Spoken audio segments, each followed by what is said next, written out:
Sorry everyone that I'm super duper feel so late. Yeah, I've been dealing with some technical difficulties and I don't have any overlays. So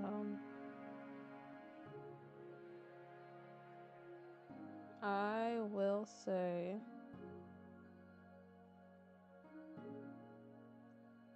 um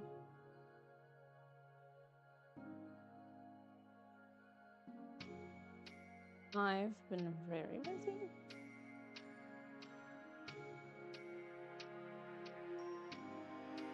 I will say if you don't get any of my post notifications on X or Twitter, and you for a period of time, because I do notice that they put a label on my stream because they think I behave like a bot. Just crazy, honestly. But not really surprised. Twitter seems to think I act like a bot most of the time. Oh, and then there we go. Okay. Then on top of that, I made myself breakfast and lunch at once, which I still haven't eaten because when I was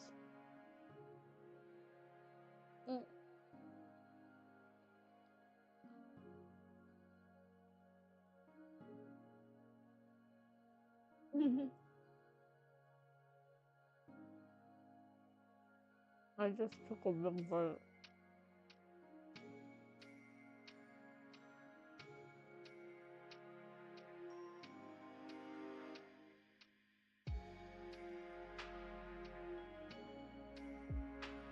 Basically, I went straight from making my food to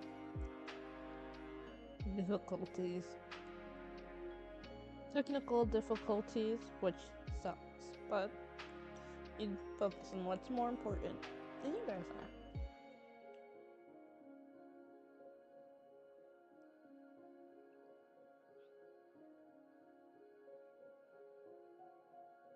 But yeah. Ooh, there there was something. Okay, so we have 3 drawings today. If you didn't see my post, um, I will be mixing the Inktober. That's been going on since 2016, and the Adoptober. But I do not. I feel so sorry. I do not know how to pronounce the creator's name, but their name is Utansley. Oh my lord. But yeah, I will be mixing both of them so that, well, one,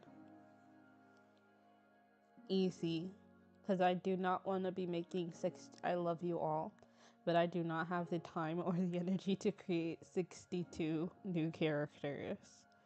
But also, it gives each character a theme that I get to go by, and I get to stretch my creative muscles. So yeah, I'm really excited. I'm also a bit nervous. Do have a video to show you all,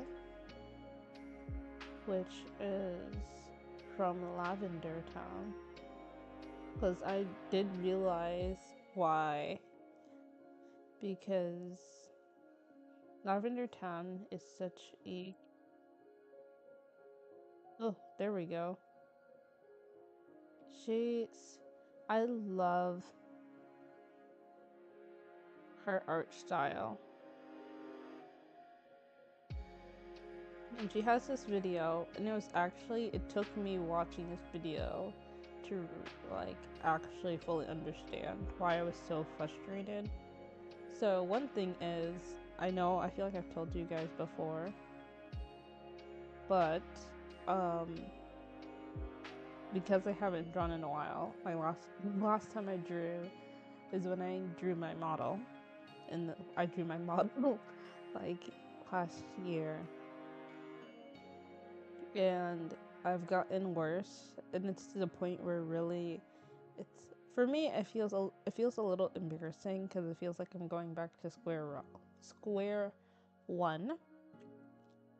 But it's also something that I guess people, a lot of artists, a lot of people just don't like to acknowledge when, basically I just haven't had the time to draw very much. And then when I finally did have the time, I felt so I I felt so disappointed in myself that I couldn't draw at the same level that I used to, which is crazy to say, but it's also really not that crazy, you know? But yeah, so I'll pull up the video from Lavender Town. Make sure to go ahead and check her out. She's an amazing artist. She has a very unique style. And she also dealt with it like a little bit, but for different reasons. She'll explain in the video.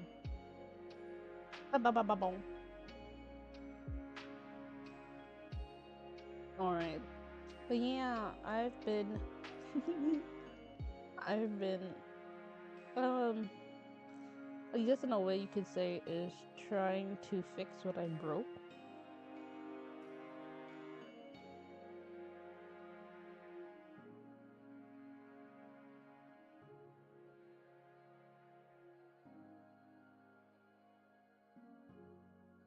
Because what did I do?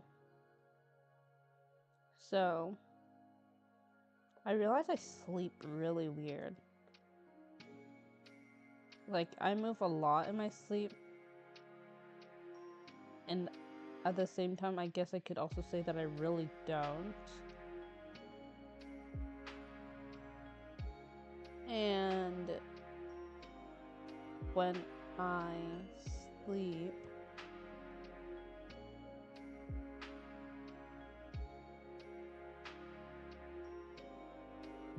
I basically like move so much.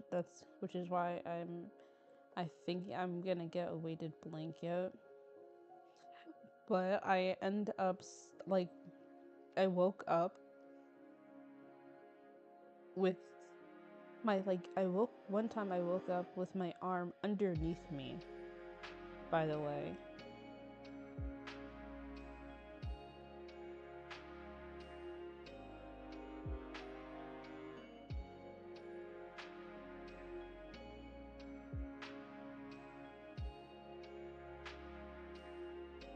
And it was so weird because like I could feel my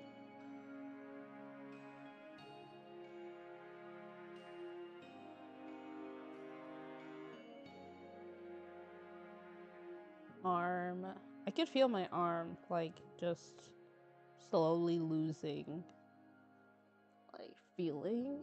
And so like I guess I woke up, but like my arm is like, when I say my arm is completely under me, like you know when people get hit by cars, like the animation style, and like one arm is like completely underneath them and they look and they're like their head is like tilted. I literally looked like I got hit by a car animation style.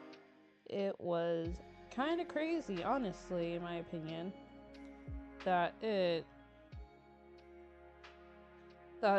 looked that crazy.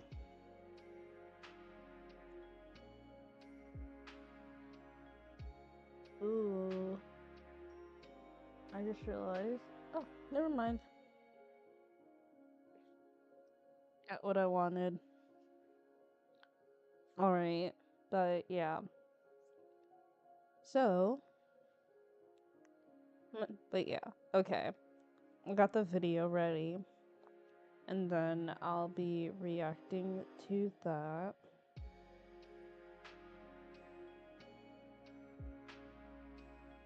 And then afterwards, because I'm gonna be switching to, I'll be switching to my PNG. Whatchamacallit, we'll go from the video, it'll explain a bit, I'll react a bit, and then we'll move to Krita. I also did a little bit of searching ahead of time for like some of what I'm looking for in terms of what I want the character to look like, because I don't really have a set idea at all. So, we'll see. Alright, let's head to the video. Blah blah blah blah blah blah.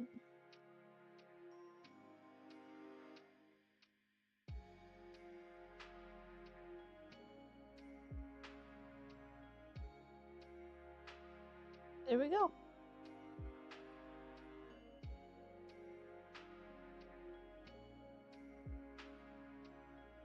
Oh wait, I forgot. Teehee. Oh my god, she looks so squished. She looks so squished. Oh my god. I might have to squish myself into the corner a little bit more, because she tends to stay in that corner.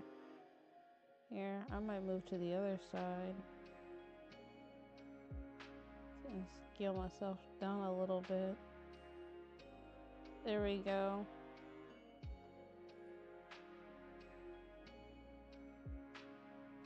There we go. And then BGM off, desktop audio on, and now Through the end of September, all the proceeds of my anti-AI posters are going to Stop Killer Robots, an amazing coalition that is working to ban autonomous lethal weaponry. Hey everybody, it's Lavender Town. And in artist communities all over the internet, there's one thing that scares artists more than anything else. I feel like I regress. I can't draw the things I used to be able to draw. My art has downgraded and I don't know how to fix it. I think I've regressed. What do you do when your art is moving backwards?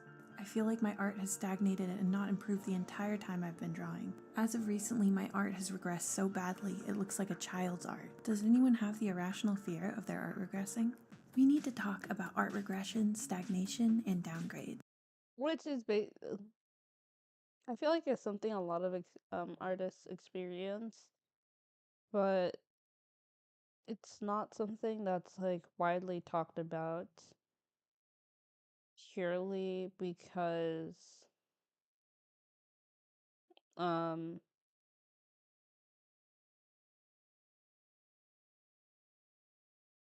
it's not something widely talked about because it's really, I guess there's a lot of reasons that it could happen. There's a lot of reasons why your art can regress. In terms of me, it was definitely because I hadn't been able to practice as much as I normally would have, or draw as much as I would have. And it felt like my creative spark had like dimmed after that. And the more you like go, well, the less confidence you have, the less I felt like I wanted to draw. So it made it even harder for me to want to draw after I felt like I I'm was going to redraw a bunch of stagnating. my old art, starting with this DeviantArt classic I did for the first time in 2010, and we're going to talk about this phenomenon, where it comes from, what it really is, and why it's sometimes art school that seems to actually cause it. So most artists I know are always striving for improvement, so this idea of your art somehow going backwards is really scary. I used to obsess over art improvement to the point that I would feel physically nauseous if I flipped my art and saw it looked worse than how I had been perceiving it. I will also say, in some ways, these fears never go away, no matter how much success you've had or how much time you put into your art career. Before I started working on this redraw, I actually had a twinge of anxiety that I hadn't improved significantly enough in the last 9 years. It's really normal. I also think that over time, the internet culture around art and improvement has become a lot meaner, which does kind of justify why people's anxiety about this is going up. Like, look at how nice and supportive the few comments I used to get on DeviantArt were when I was a beginner artist. I'm really touched, honestly, reading these back. I had no online cloud at that point, and other artists said encouraging things, even though my skill level was pretty rudimentary at that point. I do think there's this conception that even when people are being really mean about people's art, they always, if they get any pushback, they'll be like, well, I just want them to get better. And there's this idea that every artist should have to endure like relentless mean comments or like really severe criticism at all times. But I really don't buy that personally. I think I've made some pretty great strides in my work, and a lot of what I was getting was positive feedback, encouragement from adults in my life, nice people on the internet. I think that the benefits of being kind about someone's work can actually be the difference maker between them actually becoming a professional over time and like believing in themselves and not giving up. I think that we need Also say, I will also say, I quite agree because I feel like most of the art things that I tend to hear online now is one person who's really good at this. I feel like positive art criticism, I will add, is Sam Does Art, where he'll have like his members, I think, on YouTube, and he'll critique their art and give them feedback. And either he'll do it in their Discord or, excuse me, they'll make a video of it. And I feel like that really is a big difference because nowadays a lot of the criticism, I feel like a lot of the criticism people like to give is less sometimes, or at least some of the ones that I've seen. I will definitely say that because I know I've seen people give very positive feedback. I've seen people say the exact same two things. However, one said it in a way that was meant to like more tear down the artist, and one said it in a way that was more to like more uplifting, like, hey, you could try this instead, and I think it would make it look better rather than, yeah, I think you did this completely wrong. And honestly, if it, in my opinion, if you were to do this, I would do it how I do it, which is doing it this way, which are two different ways to say the exact same thing, but it changes the person's interpretation of your advice as well. I feel like there's just two different ways to do it, and it's just better if people do it positively because it really affects whether or not the person continues to draw versus whether they don't. a little balance. And so I do encourage people to be a little kind when they're looking at someone who's still learning. With my art here, what I really tried to focus on showcasing as far as things that I've been working on over all of this time since my last installment here, first of all, is actually a greater authenticity to the original character that I was going for. I feel like with the last one that I did, I kind of dodged the assignment, as it were. I did kind of a very different color palette, a different pose, and I really distracted, I think, with these crazy clouds of smoke from the character's mouth. In this year's version, I really wanted to try to capture the energy and the vibe that I was trying to capture when I was a much younger artist back in 2010. I remember really focusing on the lighting of the cigarette, that sort of like digital art technique I was very excited about back then. So that was something I really wanted to focus on here. And I feel like I was also able to balance the stylization that I love so much in my more recent art style by putting little skulls in that smoke without like totally distracting from the character in the face the way that I feel like I did with the smoke in the directly previous one. I also tried to incorporate the background in a way that was a little bit more honest to the original drawings that I did, while still adding in backgrounds, because I do think that's one of the biggest strides that I made as I went from like a true amateur to someone who's doing more work professionally. Nothing gets you used to drawing backgrounds quite like doing comic work, so now I feel like I can do a more fleshed out background that really makes it feel like an illustration and not just a character standing there. I did change it up to a rusty chain link fence, and I tried to add a little bit more detail. I actually used references for the no smoking sign and the dumpster, which is a huge improvement for me.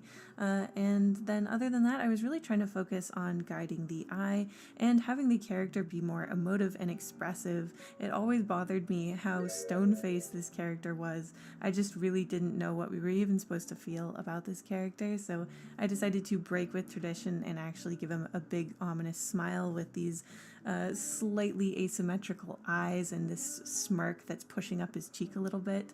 I'm honestly really proud of how far I've come over all of this time, and I highly recommend that you guys do these types of challenges because I think it can remind you that you are still improving. It's a lot like growing taller as you age. You know, it's happening so slowly to you that sometimes you don't notice it, so it's good every once in a while to just take a little benchmark and see where you're at. So now I want to talk about the darker side of this art downgrade conversation, and that's when people are applying it to other artists. I hesitated to make this video because these terms are also used in major harassment campaigns against certain artists, two of which got it so bad that their very names have become synonymous with this term because of the way that their art styles changed. Their art styles both became farther from realism with less detail or more stylization than mainstream art styles, and I shouldn't really even need to say this, that doesn't mean that their art is objectively worse. If it looks worse to you, it's possible that their previous art style was just more to your taste, and that's perfectly fine. It's also okay to critique people's art as long as it's done respectfully and in the right situation, like in an art class or if someone is looking for advice. But the way that people turned against these artists as if they'd harmed someone or committed some moral sin is just absolutely insane to me. I don't feel comfortable doing a deep dive into either of those artists because I feel like they've already been harassed enough.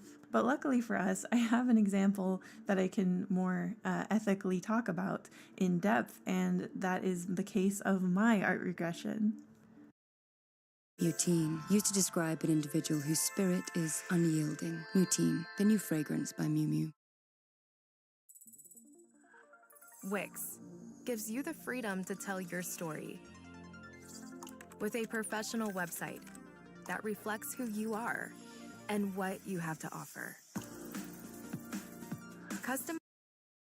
I had my own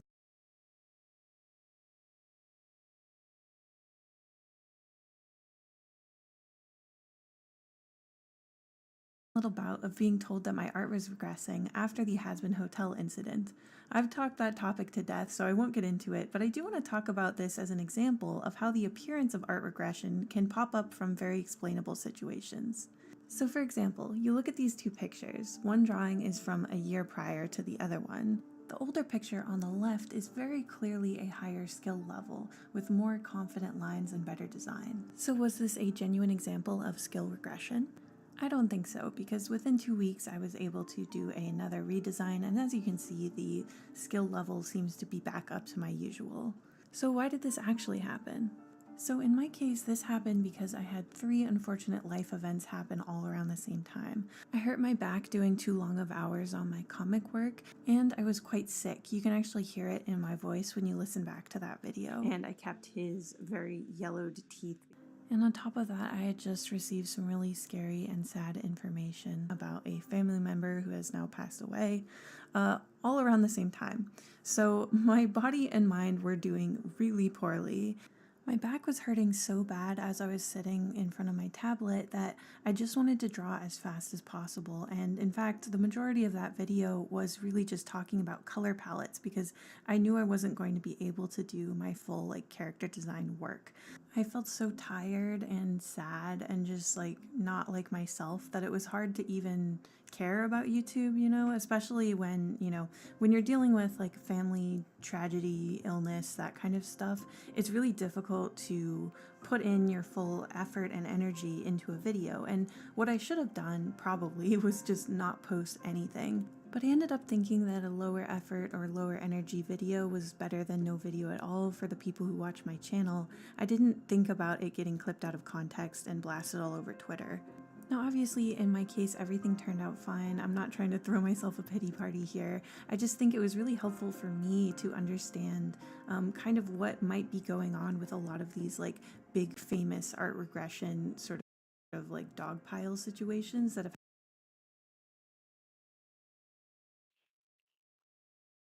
All right. Because here, I just want to say something right here. Purely because it's like this is one of the reasons why, but because obviously not everyone can make like perfect quality videos or things like that. Not everything can be perfect all the time, but that's why when I do anything, I want to make sure it is my best. Not because I'm worried about what others say, but I'm also worried about like personally, I just go, well, I didn't really put my best into that. And I was taught to be in the I was honestly taught just like obviously do your best, but like when you do something and you know it's going to be half-hearted, it's not something you end up being proud of regardless of how well it turns out. Because if you're not doing it at 100, there's so many different people who will say, yeah, I wasn't at 100%, so there's like better ways that this could have turned out. And I feel the same exact way when creating different forms of content or media. So I definitely get where she was coming from. Happened to other artists much worse than, it happened to me. And in my case, like my cold got better, I was able to figure out some solutions for my back and I was able to deal with my emotional strain. So I was able to get back to normal pretty quickly, but that's not the case for everybody. You never really know what someone's going through, and it can really visibly affect their art. So I highly recommend not jumping onto a dog pile on some random artist, especially if they're not a full-time professional. Do not bully them. Do not pick on some random teenager. In my case, I've been through pretty brutal critique in art school, and I've been drawing almost daily since I was a child. And I have enough confidence that I don't totally freak out when I put out something that's not very good. There's some days where your hand is just not cooperating, like you just feel uncoordinated, your lines are wobbly. And then there's other times when your mind is not cooperating, like you can't focus, or all of a sudden you've lost the ability to intuit color or proportion, whatever. When those days come around now, I'm just like, if I can do something else, I will try to do like different admin or writing or something. And if I have to draw on those days, then I just have to do it and know that it's not going to be my very best work. And I think that's something that's really hard for a lot of people to understand, is that part of being a professional artist, like if that's your main full-time income, you're going to have to produce art on days that you are not inspired, your hand is not cooperating, even during times of great strain and stress on yourself. And that is why you see professionals sometimes making like pretty rudimentary mistakes. When I was younger, I used to see examples of like art mistakes that comic artists would make or animators would make, and I would just think to myself, like, if I was a professional, I would never do that. I can't believe that all they do is draw all day and they're still making these types of mistakes. And in retrospect, like, that was such a ridiculous, childish notion. The reason that they're making those mistakes is because they're having to make art under deadlines, and they're having to do it to literally keep a roof over their heads, So I do think, specifically when it comes to like criticizing manga artists whose art seems to have downgraded or whatever, or webcomic artists, or Okay, I'm gonna pause right here because I also have something to say, and this is gonna be, I feel like, a little controversial. But I think this also applies when people call out people for doing AI art because it's been such a big thing. I feel like the issues a lot of people have with AI art. Now, whether or not I agree with AI art, I feel like isn't the issue right now, but in terms of things, I think it's the fact that so many people make these like tiny mistakes as a professional artist, and then they get called out for AI art when it's something that they actually did do. But like things like this could be the reason why they're making simple mistakes that people think that they shouldn't be making. And because of that, Especially oop, when things like that happen, I do say wait for the artist to respond because it's so easy to just go, well, they've been drawing for so many years. How could they be making such simple mistakes? Well, the same way people in content creation have burnout, the same way people who work 9 to 5s have burnout, is the same way artists get burnout. Not people can't draw forever, you know? So I say people need to give artists a little bit of grace with things like this because I feel like in terms, this is of me personally, I've just seen so many artists either almost have their careers ruined or almost have their careers completely ruined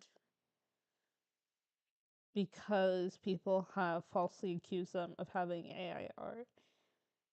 And I feel like for an artist, it's just so devastating that now there's so many artists that feel like they need to constantly back up. Either they feel like they have to know to back up everything, or like they're too scared to post their art anymore because they feel like it could ruin their art career, or they feel like they need to make sure they have evidence of their art just in case they get called they get if they get told that they made AI art, and if they don't have that proof, then basically it's kind of like curtain call for their career. And I feel like it's so saddening because I feel like it'll lead to a lot of artists not wanting to stay in the field anymore because one, being called out for AI for creating AI art period is basically gonna ruin your career. And the same people who see that post might not be able to be the same people that see the post where the artist debunks it or whatever. So, because once some people see, oh, well, this person created AI art, well, now I don't want to see them anymore. Some people will either block them, mute them, or whatever. And some people just might never, whether they block them, mute them, or not, never come across the post of the artist basically proving that they didn't. Because I've actually seen that happen. And it's just so sad to watch too. So please keep that in mind because, like, that's something I feel like is a little controversial to say, but I also feel like it needs to be said because the amount of artists that keep on getting accused of things like this, being, being accused of AI art, is just, well, it can only go up. It's not like it can decrease. But the amount of artists that are actually guilty aren't the same number of people that are actually being accused of it. So always keep that in mind. Now let's get back to the video. if you're getting something for free, I think it's also it's beneficial to be a little bit gentler, because I think that a lot of the times people are doing some pretty incredible stuff under really short time periods, and I think if we had the full context, we wouldn't be quite so hard on them. So often art school actually is also implicated when it comes to talking about art regression, both from this mean saying that other people regressed after art school, but also for people who've been through art school and suddenly find that they cannot draw anymore, or they hate everything that they draw. So why does art school seem to make people worse, whether it's temporarily or even forever? There's a few things going on here, I think. So first, the most unkind read, and I think what a lot of people assume, is that art school is a bubble. Imagine being able to build an app with your name on it, just by thinking about it. Meet Base 44, a complete... You spend on average 4 years around only other artists who likely have much weirder tastes than the general public. Just as people who watch thousands of movies often end up developing niche taste and struggle to enjoy crowd pleasers because they're so familiar with popular tropes and formulas, art fanatics sometimes get bored with the visuals that many people like and seek out weirder or more experimental styles and images. This is a natural thing that happens, and I do think this is a part of it.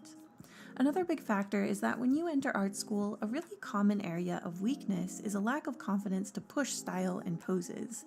Stiffness in posing and a lack of experience in exploring other styles are really frequently things that new students need to work on.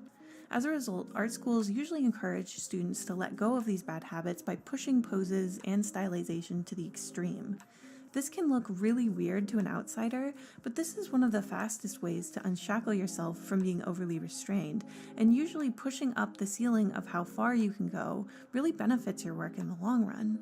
Reining all that wildness back in can take a little bit, and some people really enjoyed the new freedom, so it's totally understandable that many art students would stay in this ultra stylization phase, maybe for a short period after art school, maybe for longer.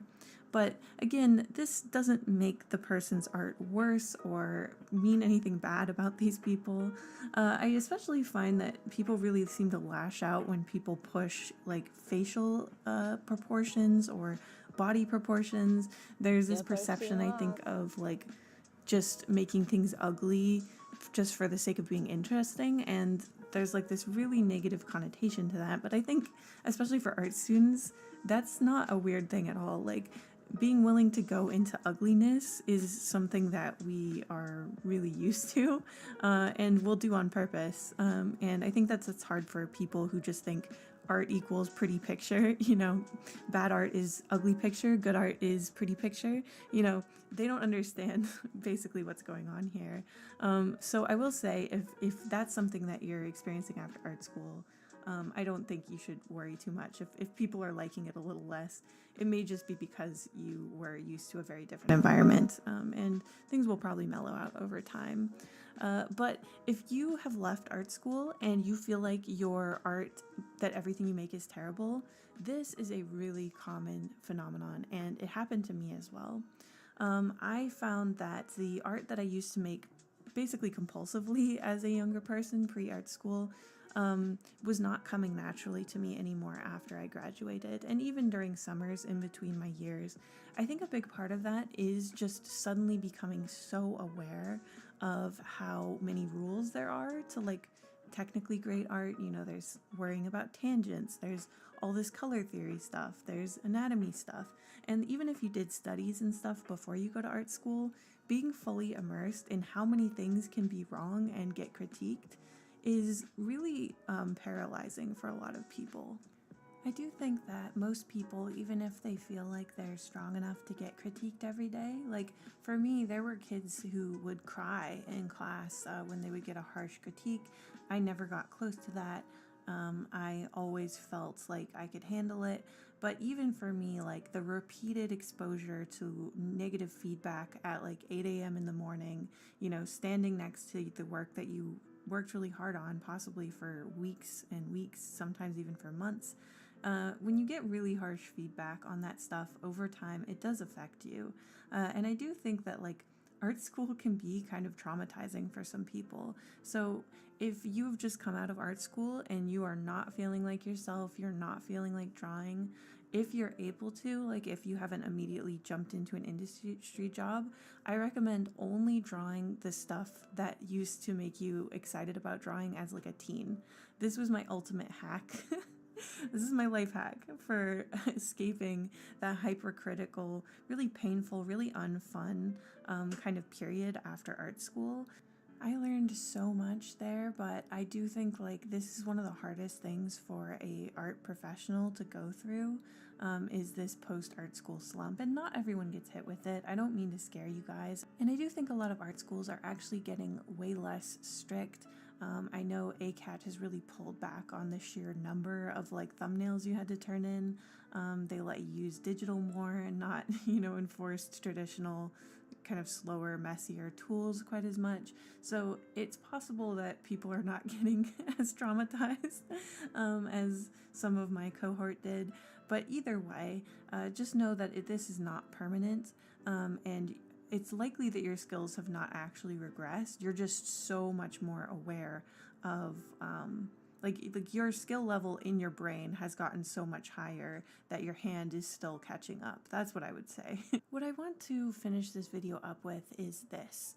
The idea that art is good or bad in this very like objective, consistent, provable way is not as helpful as you may think while you're developing on your art journey. I know it sounds like woo-woo, BS that there's no good or bad in art, and I don't really believe that. I do think, like, especially with my own art, there's art that I've made that's legitimately bad. I just think it's not good. However, looking to especially like realism or like very specific art styles and saying that's good art and everything else is below this is a really limiting way of thinking about this very versatile world. You look at a comic like this.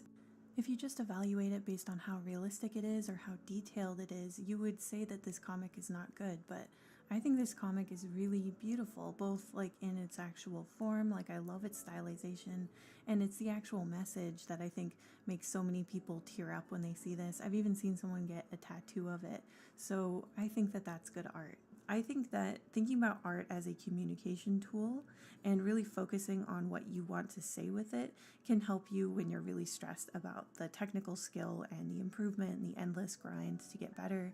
Learning to draw is a marathon, not a sprint, so if you're actually gentler on yourself, you give yourself time to rest and recover, and you draw things that are genuinely fun for you, that will actually serve you in the long run more than like brutalizing yourself over every mistake and obsessively doing studies and being frustrated if you're not improving fast enough.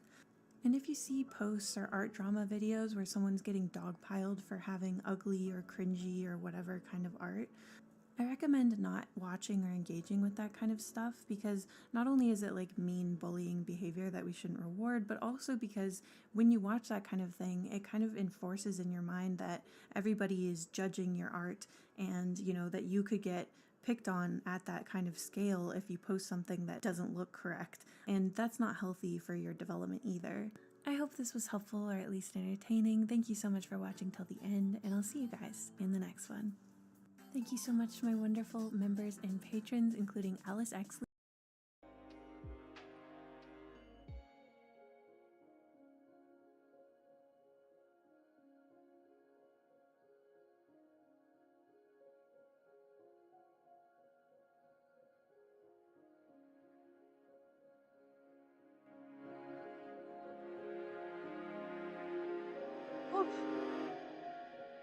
I really like that video. And it does explain a lot. Here I am.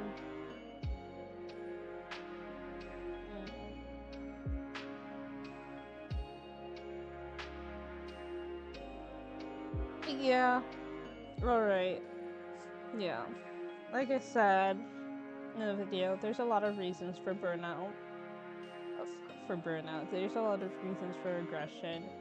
Burnout, mental health, personal experiences, and then there's just so many reasons why stuff like this happens. I've shared with you guys why what my experience is. So we are gonna get straight into it. All right. I'm going to switch it over.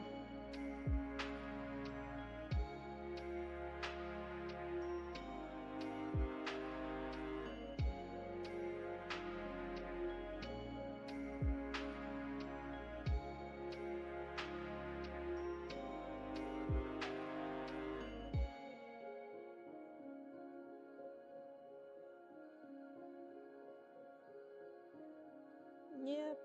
Okay. So the first design that we have is a mustache, which is from the prompt list from Inktober, and a ghost, so a mustache ghost from Utency. I'm really excited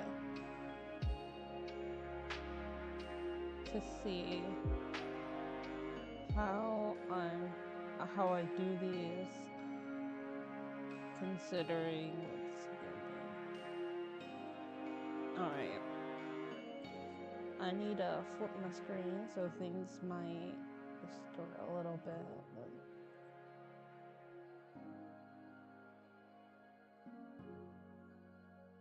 Yep. There we go.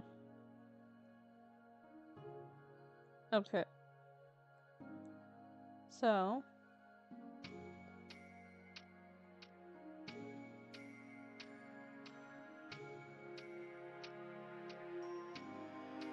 for this one, so this is our mustache ghost. Let's lower this.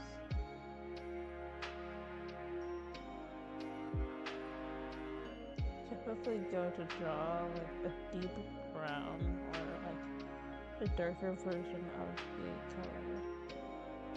Oh my lord. Okay, there we go.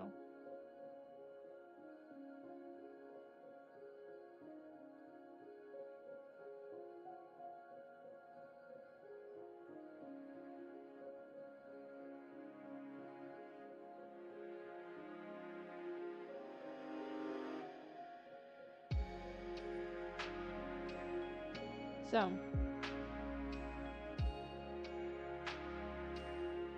for the mustache ghost, honestly, I literally just look for pictures of mustaches and ghosts. And literally, most of what I saw was things like this.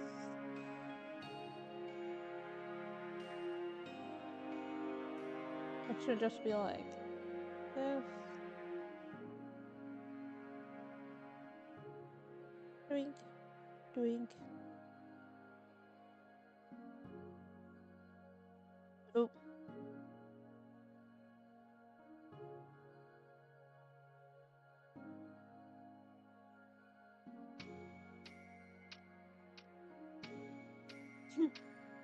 But I want it to be a little, obviously I want it to be a little more than this. I really don't like that color. Let's use this color.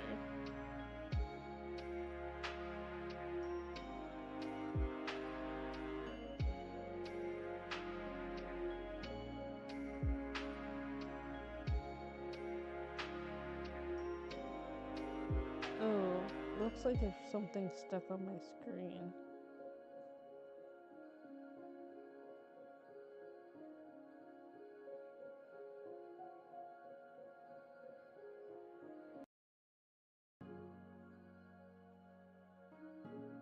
Huh. Interesting. That's just stuck there. I'm gonna see what happens.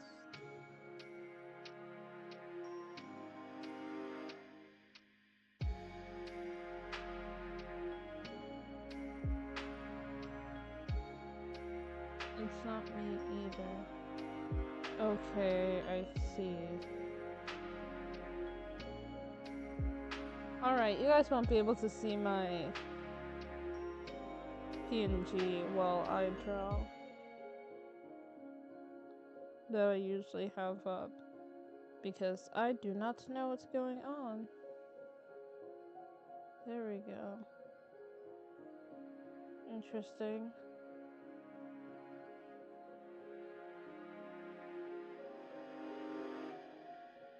Okay, there we go. Fixed it. I thought it would just disappear. I didn't know it would stay. Actually, I'm gonna make some adjustments to it too, because now it can be a little bigger.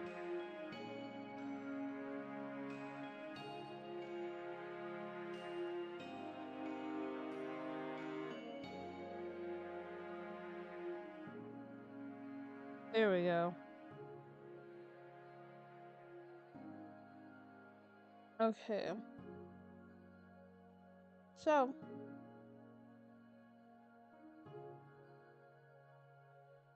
dum dum dum dum dum.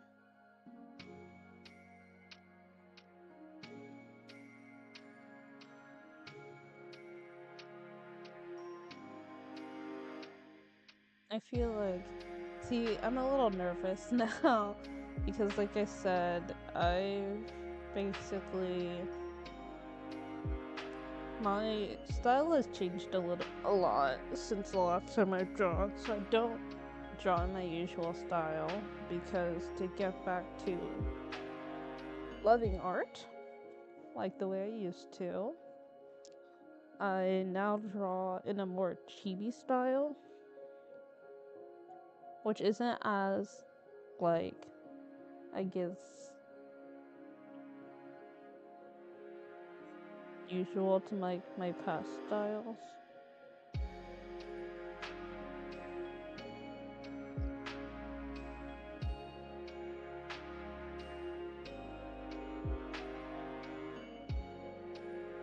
It's like, it's like my brain knows what I'm supposed to draw, and my brain knows how I'm supposed to draw it, but my hands just don't remember. Which is so frustrating.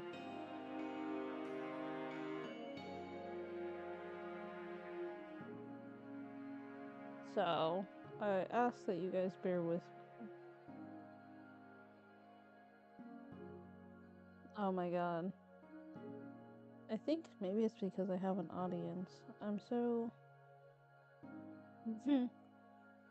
ah!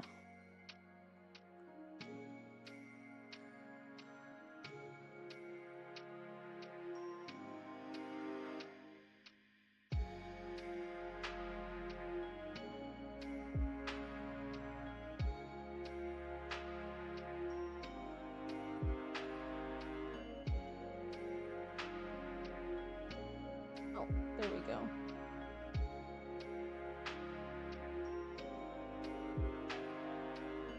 Oh? Oh. There we go. Okay.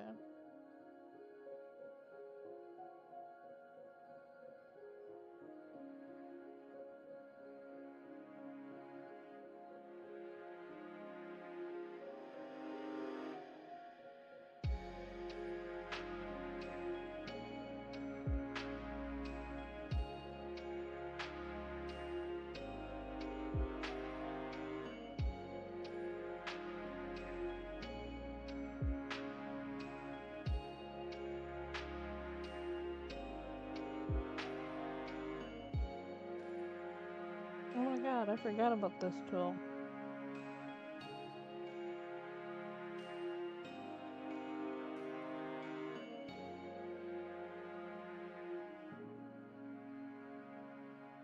I feel like this drawing tool, it will definitely make things a lot easier for me.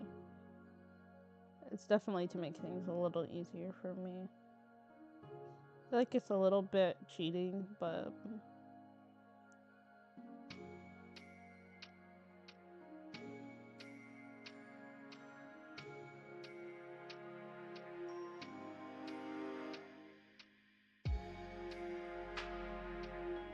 Why does it feel like the whole thing shifted a little bit?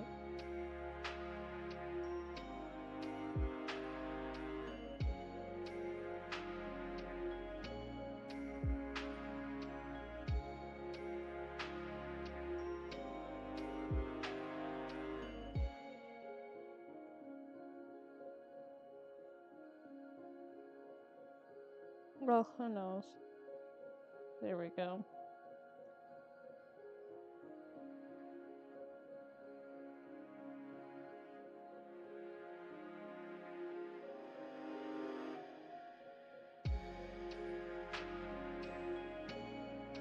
Okay.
Think.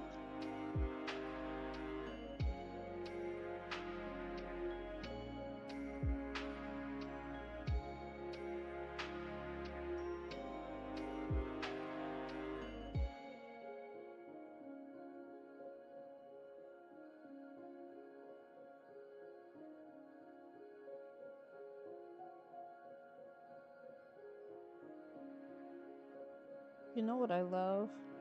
I love bell sleeves.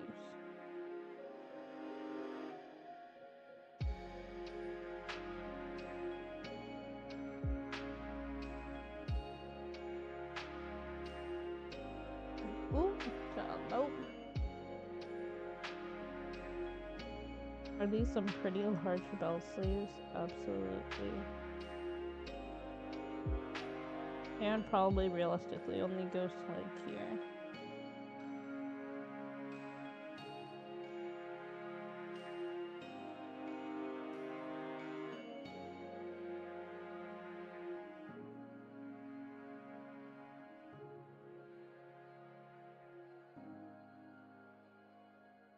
That means I have time to give detail, because I already know what I want the dress, everything else to look like. You know what? The legs should probably be semi-transparent too. Or honestly, no legs at all.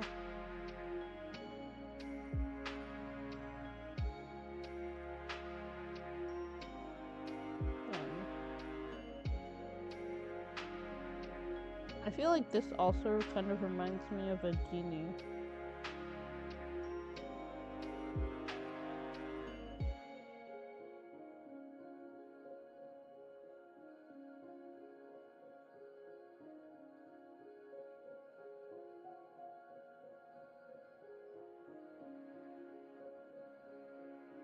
But I still feel like, oop, I'm used to this part. There we go.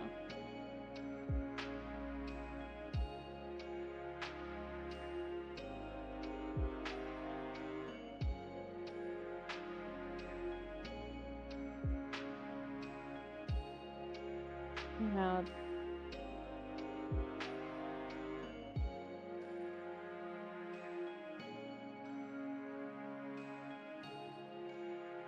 you know what? Why not add a little story behind this little ghost too?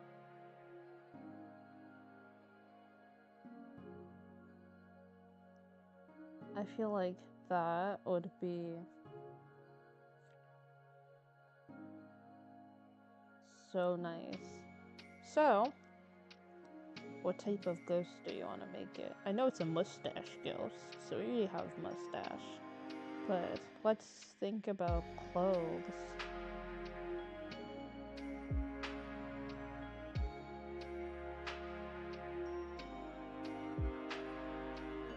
Let's... Because it's a ghost, I feel like necessarily.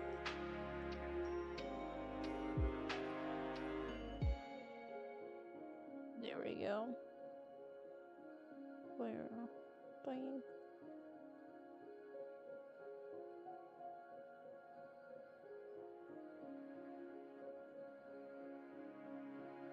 I don't have to worry about that.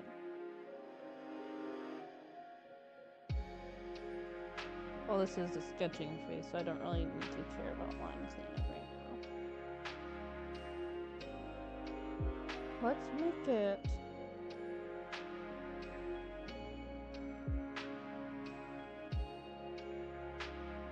I want to make it a dress, honestly. But what type of dress is my thoughts?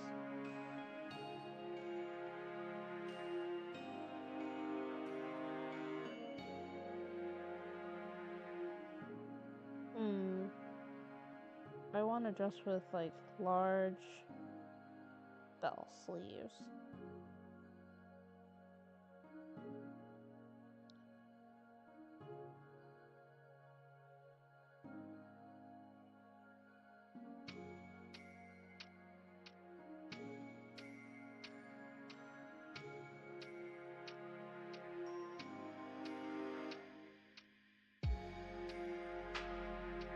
And any...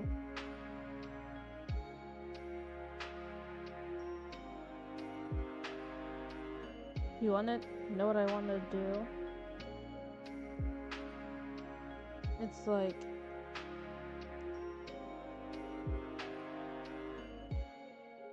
I guess... Oh my god, okay.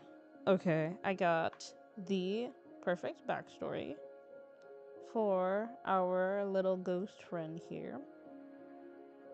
Alright? Now...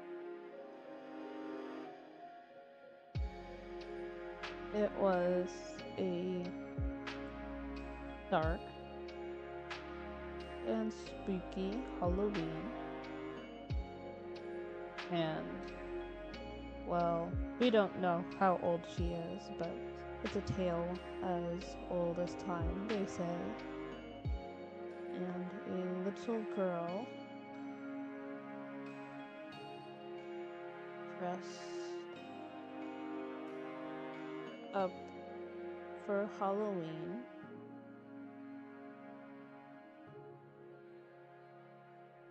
Now, the only issue was costume.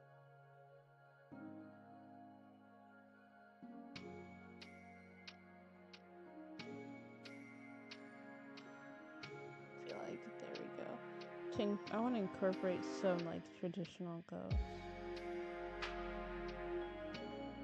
So this mask kind of falls in front of her face.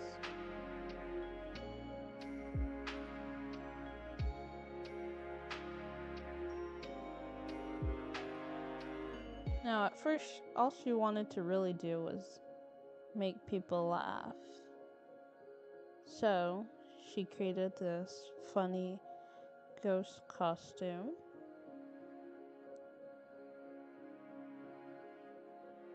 To scare people, but not too scary. So she would make them laugh.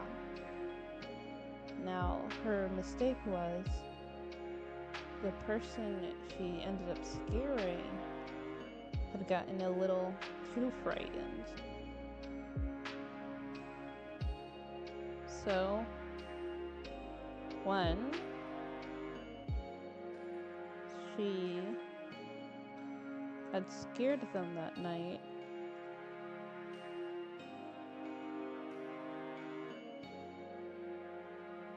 they had accidentally pushed her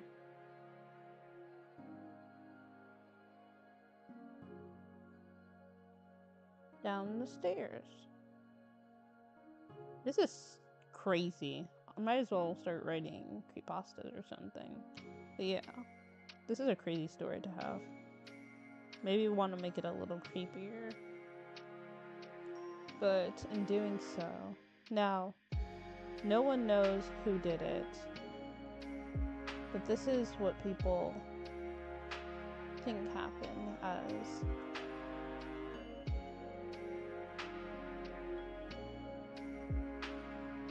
the bottom of her clothes were torn and the ends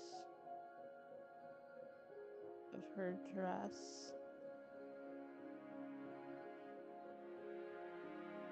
that she loved so much had ripped.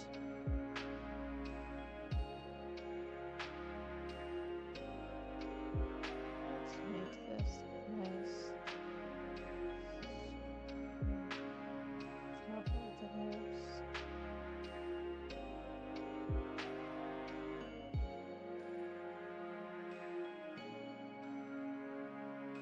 Now what this just needs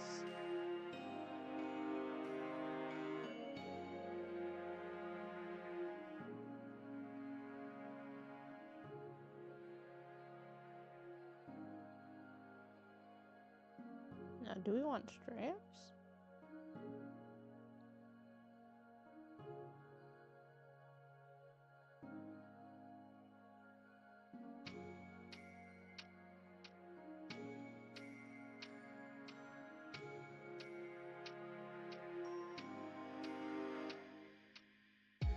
Now, while this, at first she didn't know she had died.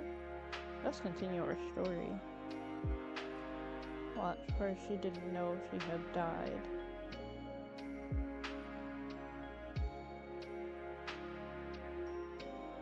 When she found out, she understood at first. But then, after the years,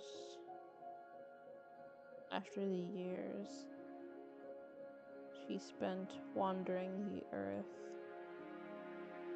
her heart grew bitter.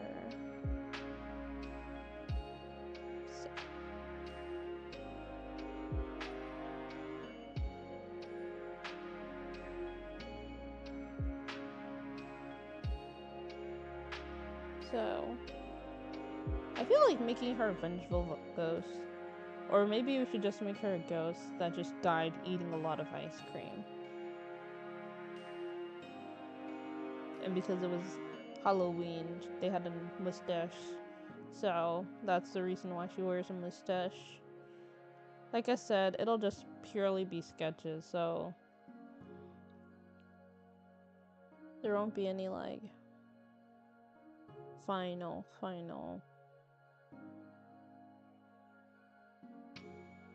design.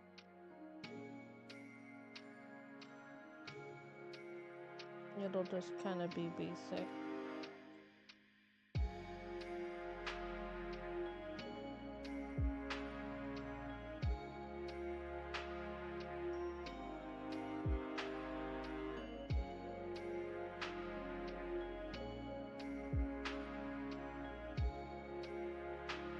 Now the only thing is, I don't know what details I want to add to this dress. But let's just make it, she was heartbroken because she loved making people laugh. But now that she was dead, she couldn't make people laugh anymore.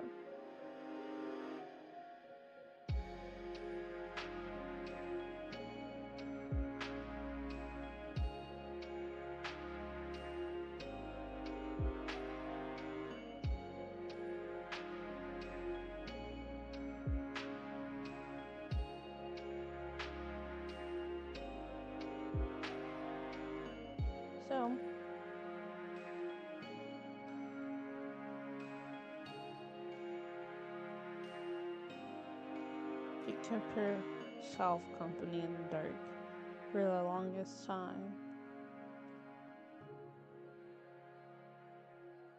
Dum dum dum dum.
I just don't know what to design.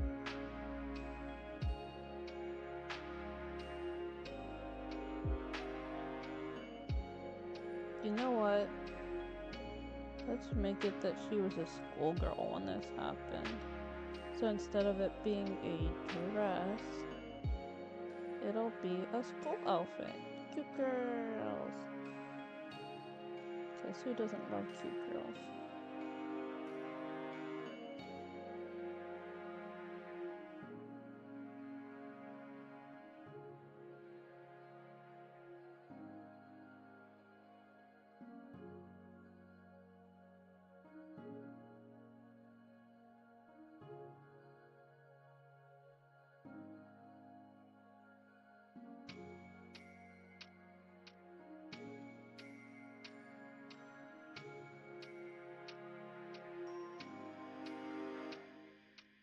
And let's make it that she had grabbed the clothes from, like, maybe she had grabbed the clothes from, like, her school's drama department. That's how she got the clothes that she currently had. Ew, I don't like the way I drew that. Ah!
I feel like this coming up with a school outfit has made it so much harder.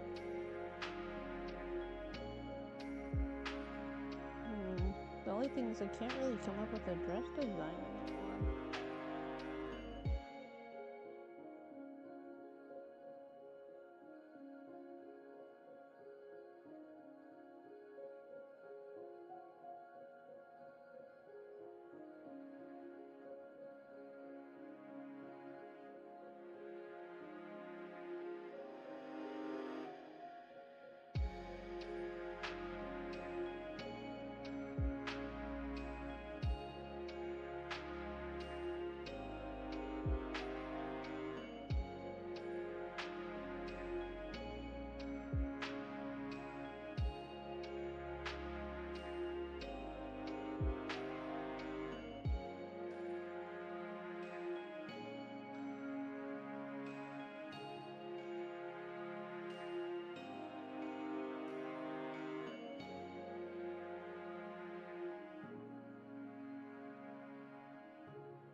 Well, the thing is, now that I realize her clothes wouldn't be torn if it was just a fall, right?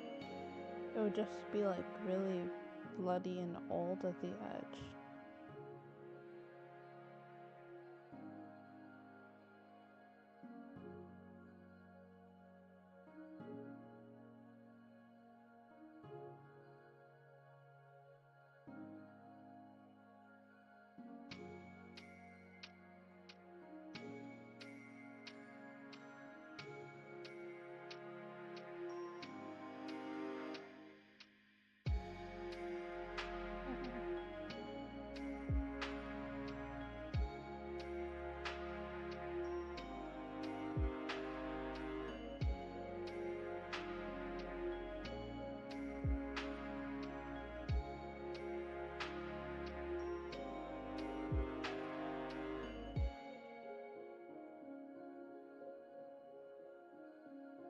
I'm gonna erase part of the sleeves to figure out this dress out. Matter of fact, put the sleeve back. I probably won't be able to fix that.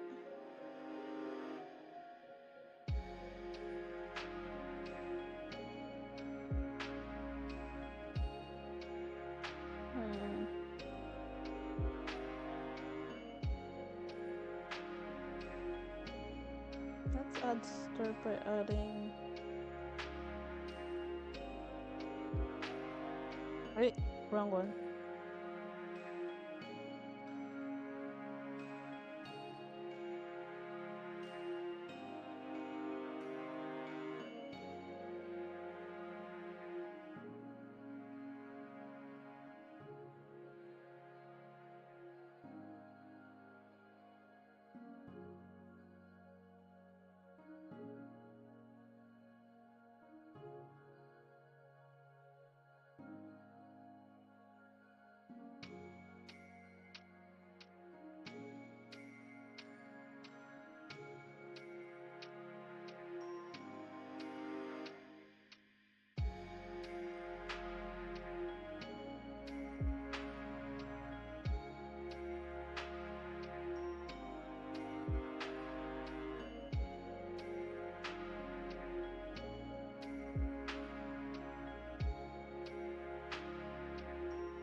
Okay. You know what I'm gonna start too? I'm gonna start the body from scratch.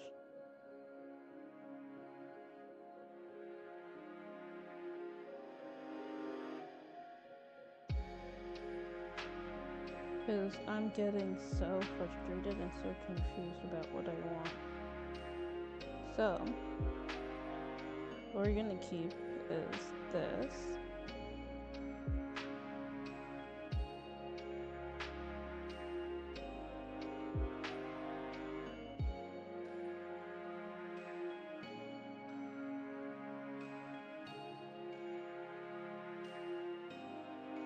No distinct head shape, we just know she has a head.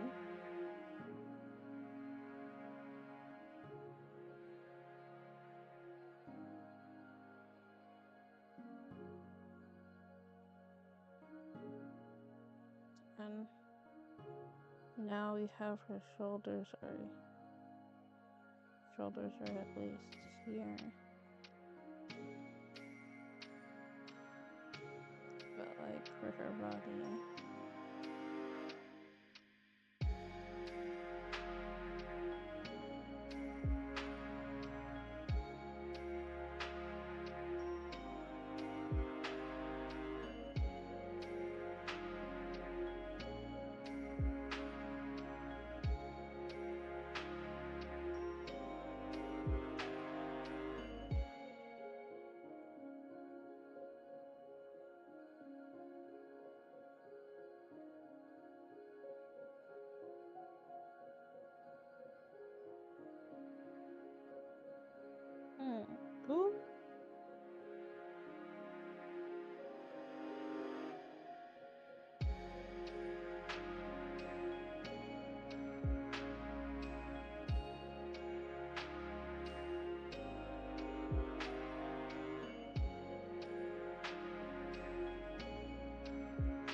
I feel like those are humongous.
I think I want it to be just a simple dress.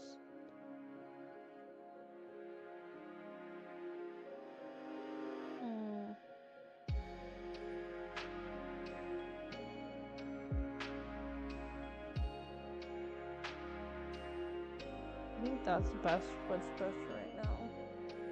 We're gonna name each layer, so. Oh. Yep. Oh. Okay.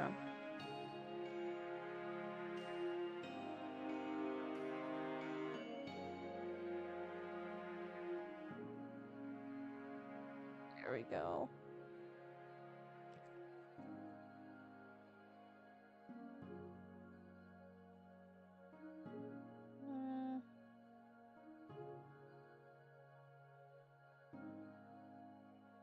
I just think a really puffy dress at the end would be cute.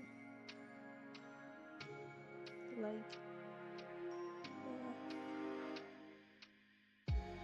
you like, because I want her to be long, because that's.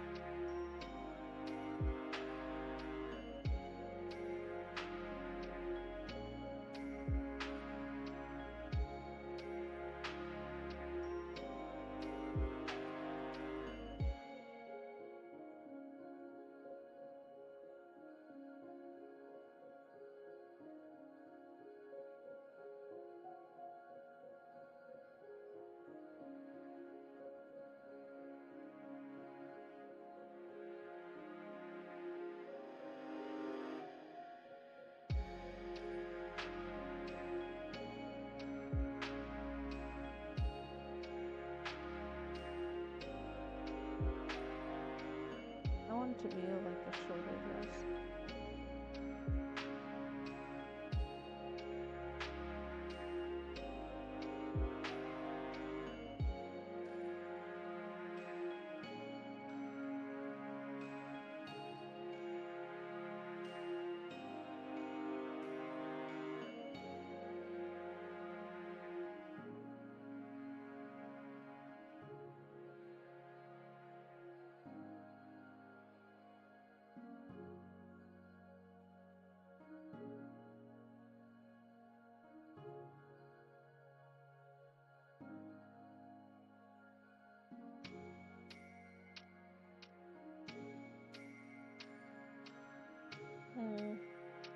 During this stream, I'll probably be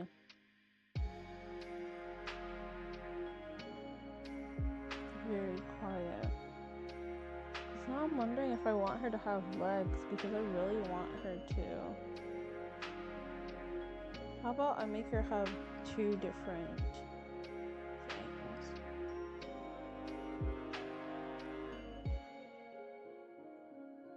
Oh, yes, I think I know what I want to do now. She's going to have legs.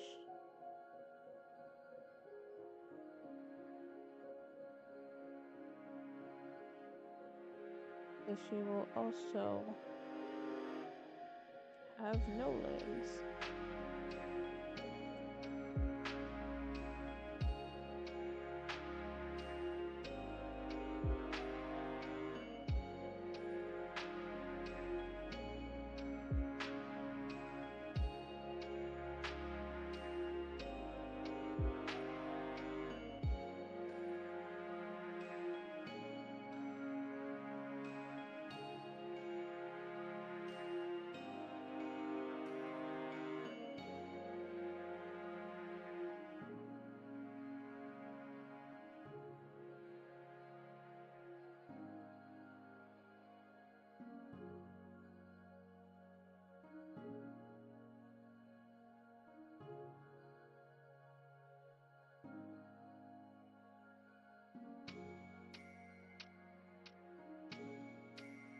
And this the feet. So what I want to do, first of all, let's fix her damn legs. Because her legs are so wobbly. There we go.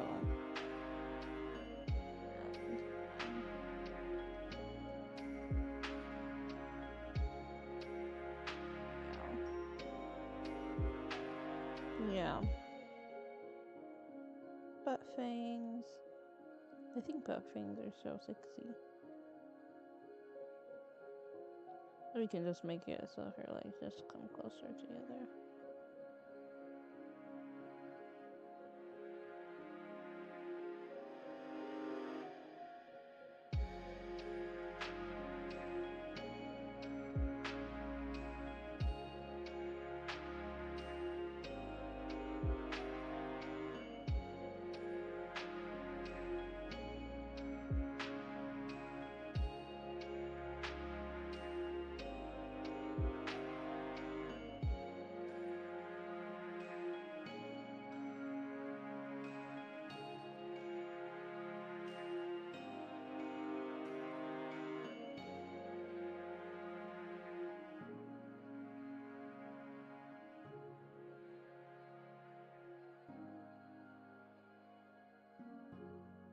Her legs will look like, you know, what I want is it for it to be like,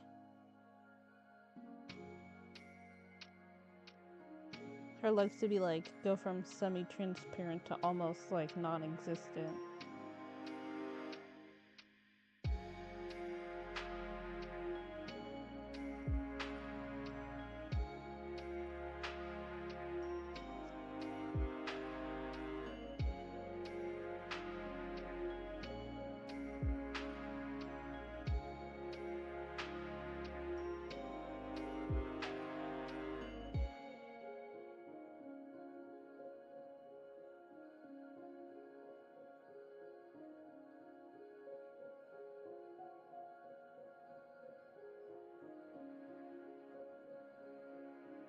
You know what I got that from?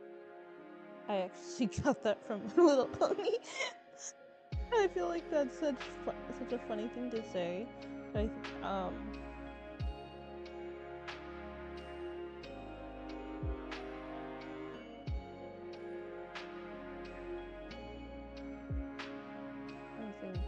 yours.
I feel like for whoever gets it, if someone ever wants this, I would want to keep this ghost flat.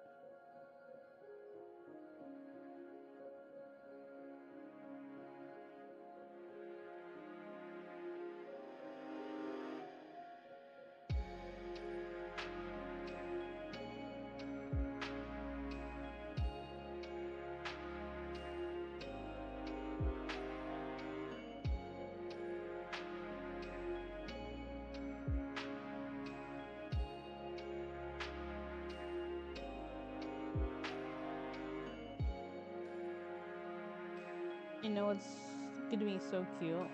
The actual ghost girl, if I make an actual face, and you lift up her veil, her face has the same mustache drawn onto it.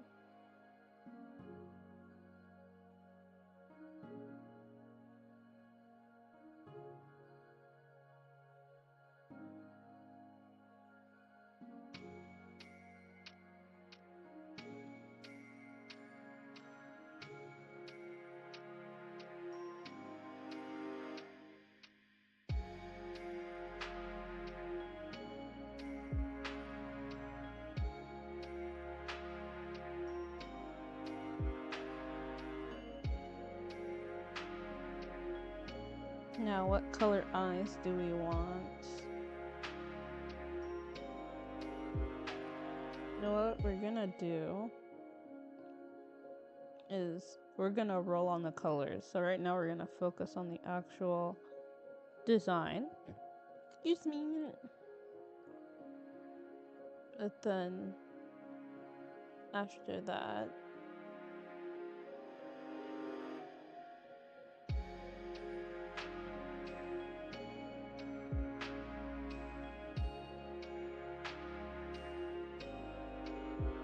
you keep both the high and the low skirt I want. This is gonna be the back. So back of the dress.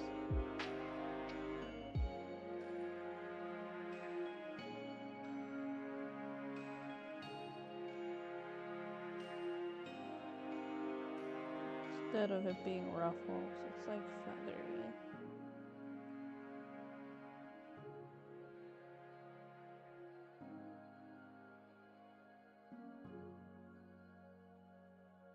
Uriel.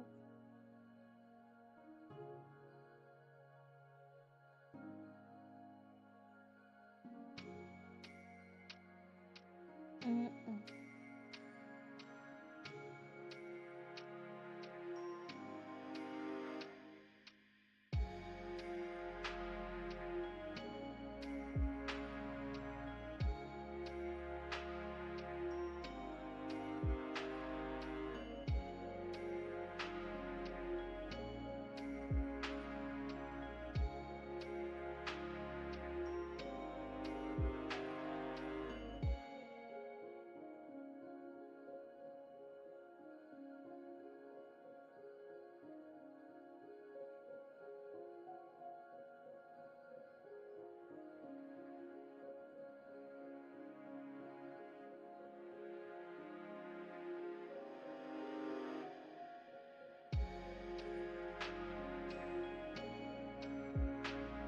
we go.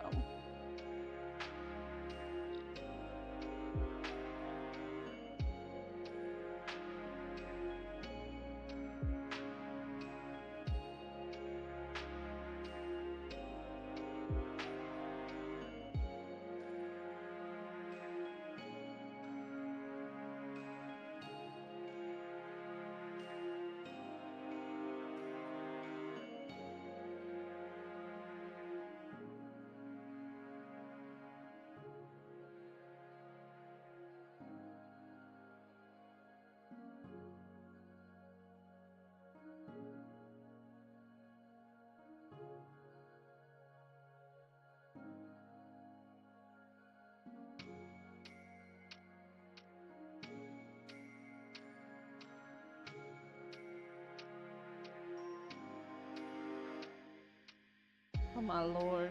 I cannot draw boobs anymore either.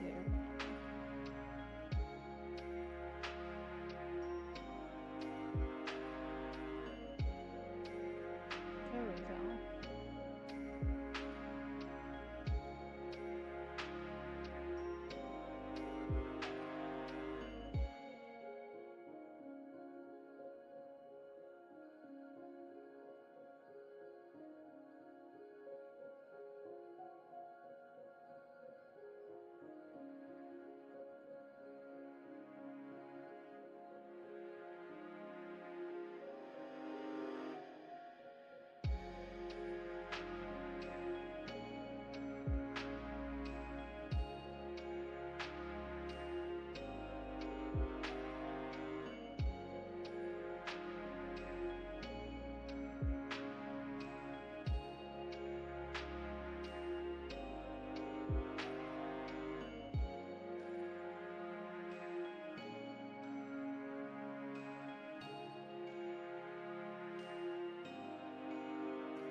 think I finally figured out what I wanted. No.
Apple.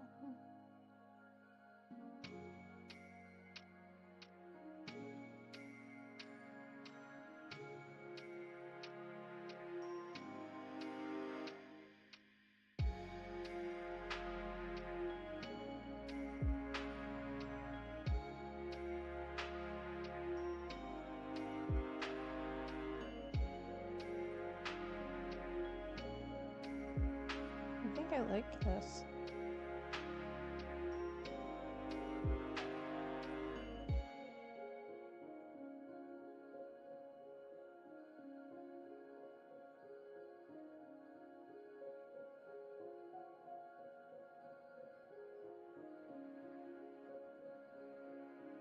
The only thing is, I think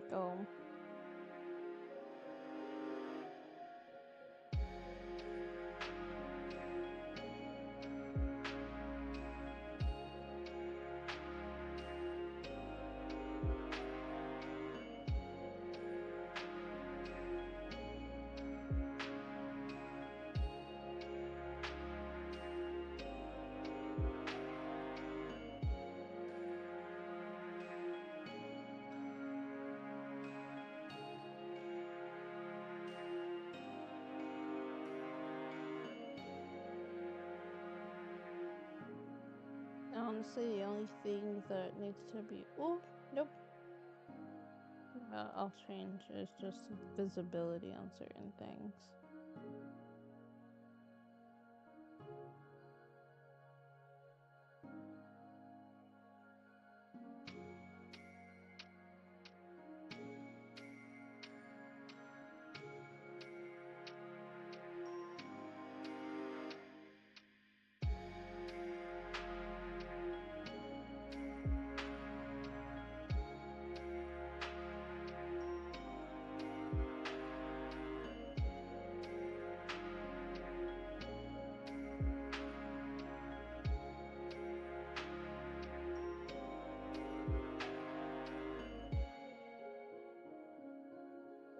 Honestly,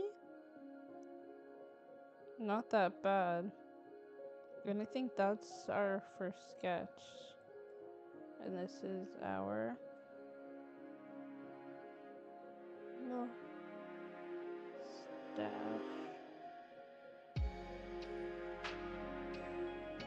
Ghost. You know what's funny?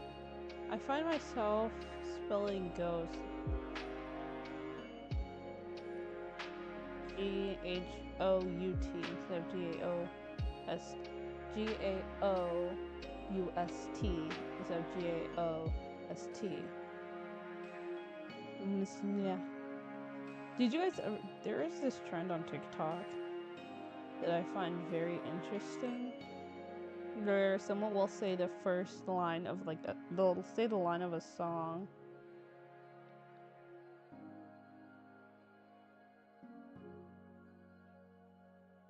Forward.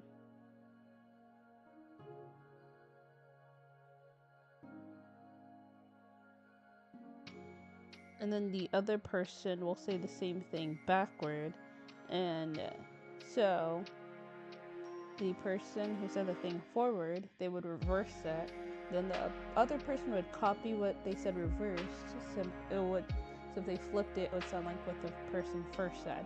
I find that so interesting. Mustache ghost. Okay.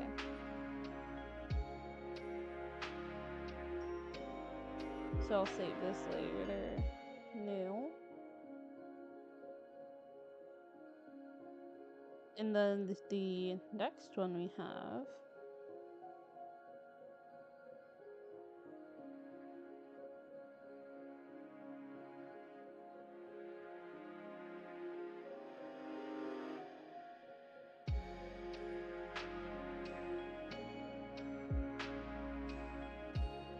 is a weave witch.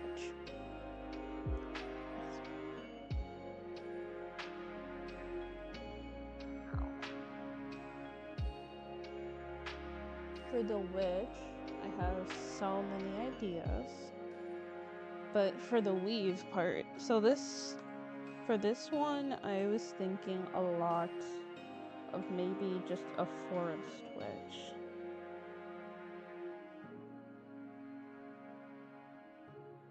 So I was thinking like a lot, so my thoughts went a lot along the lines of like if you guys have or haven't watched the newer Maleficent movies.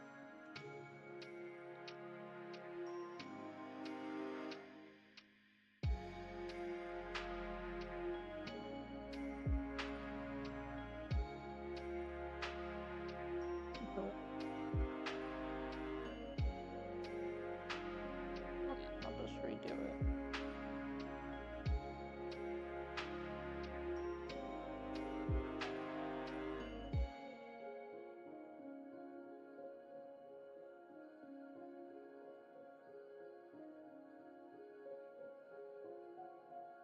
And how she was as a kid.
Now,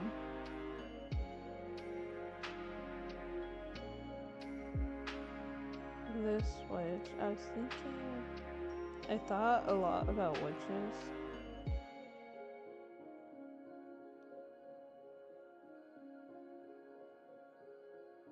And it made me think a lot of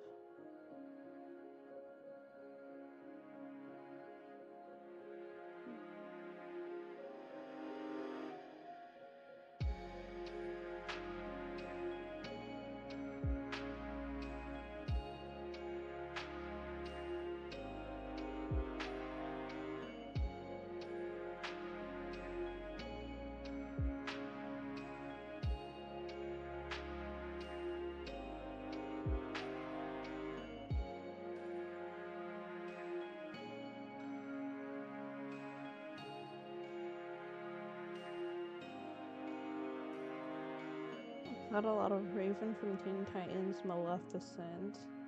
And then I was also thinking about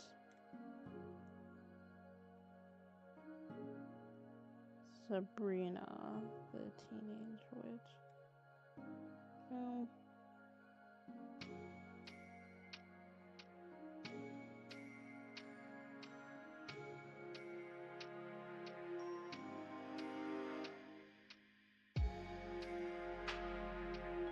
Oh my god, she has no shoulders.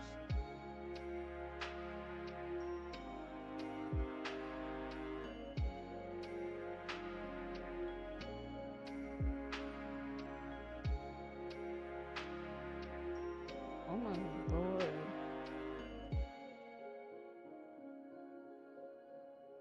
Alright.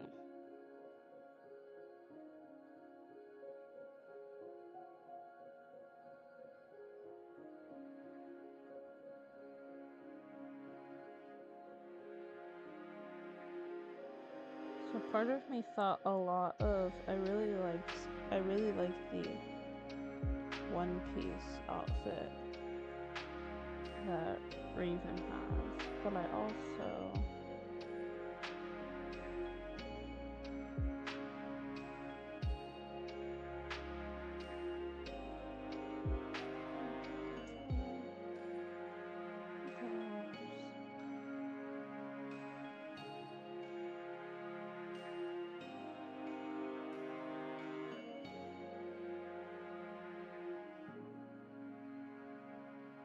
You know what I also thought a lot about? Steven Universe.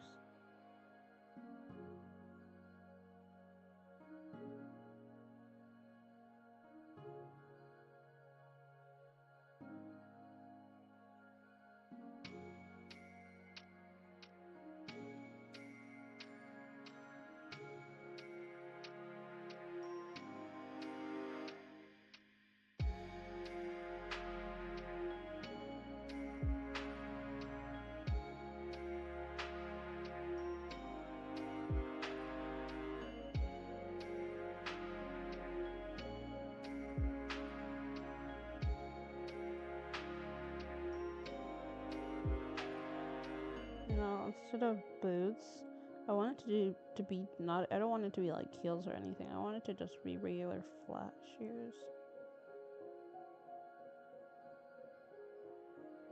One that allows her to feel the earth around her. I think the widow's peak.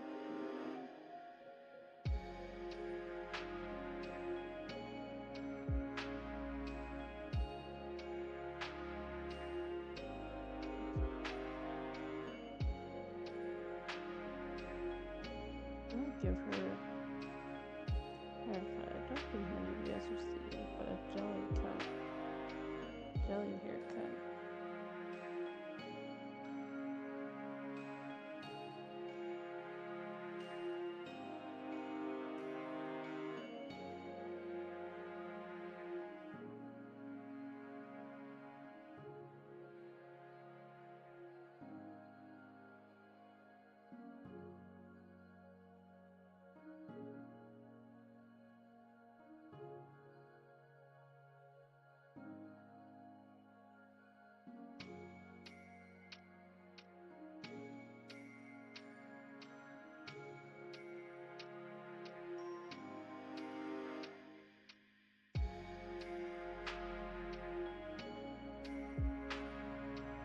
That door-esque haircut, yeah.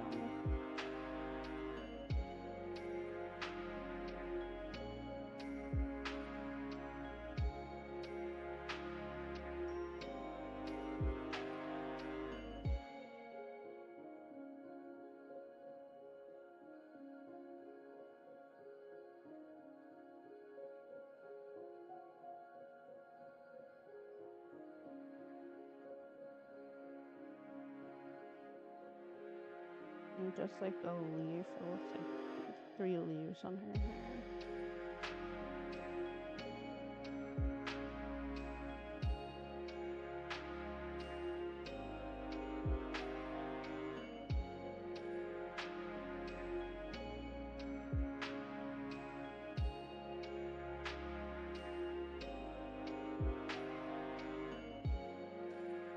Give me a second, I have to undo this.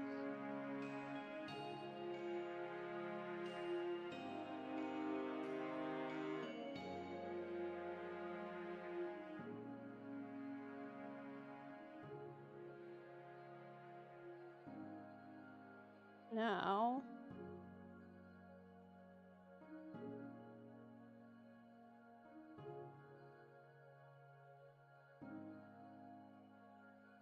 how do we name her?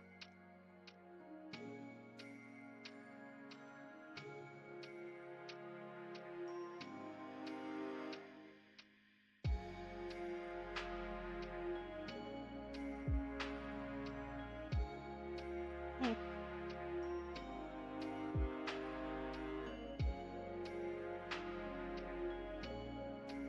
I imagine she has this like deadpan stare.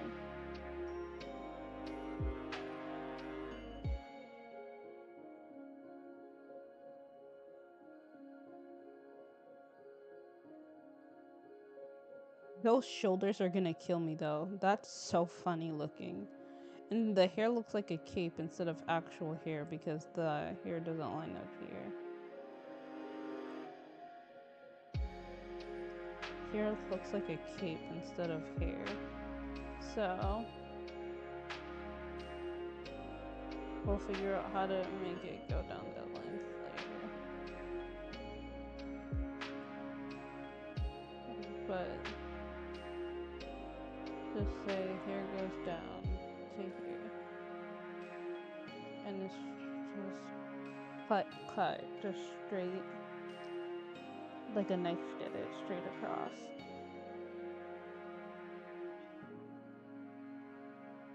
And it frames her face in a way. Now, gloves. I feel like many people have like this club. First of all, before I do that, I'm going to delete that. I'm gonna move her entire character.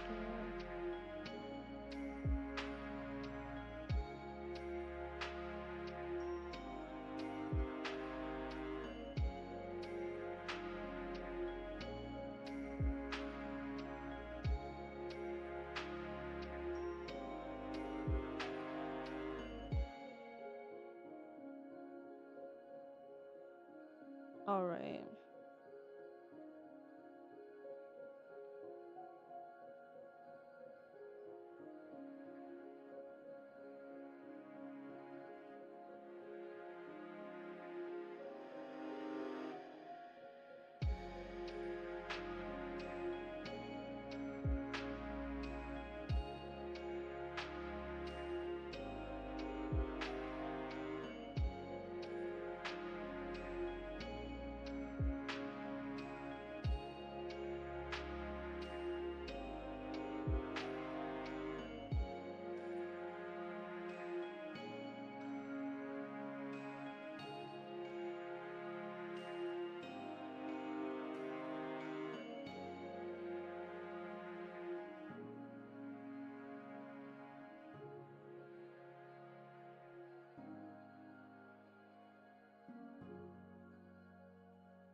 He has the strongest jawline I've ever seen in my life.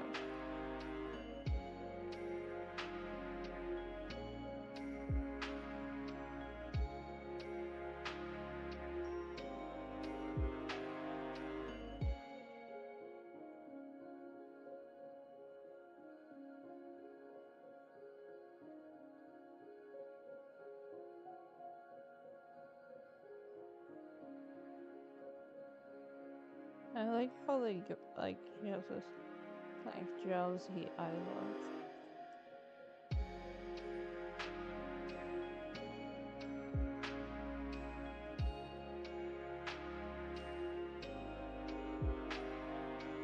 Of course, no normal pupils. I think that's something that I might change with the ghost. I might change her pupils.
Oh, wait. I still forgot the leave part. Now this is where I guess I would get the leave part.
Okay.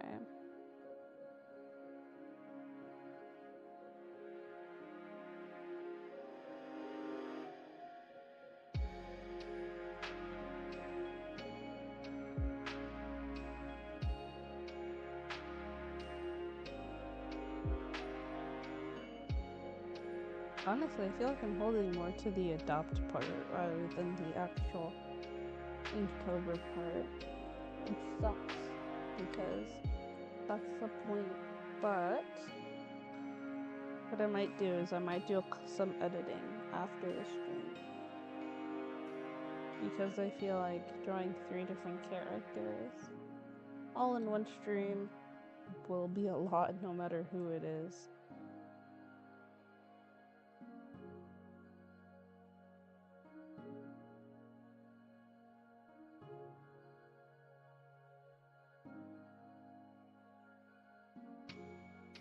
Well, I have the underbody suit. I do think it still would be smart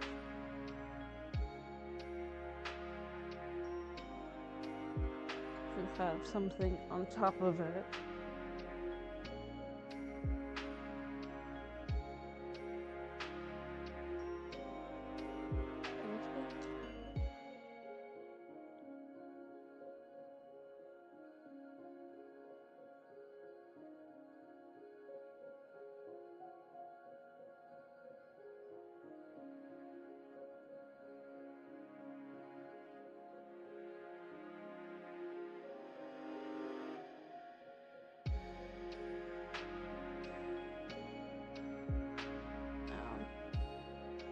Oh, we still have to come up with a story for her. Now, what should we name her? Damn, I guess all of my stories are gonna be sad because the first one I thought of was sad. All my characters are like anime protagonists. They still have to have that bad ending before they get a good one.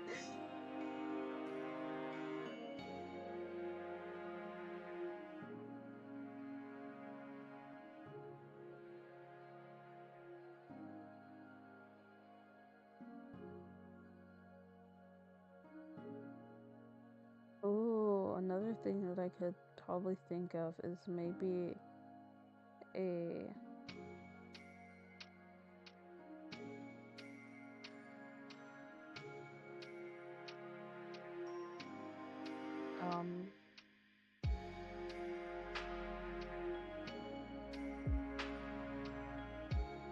maybe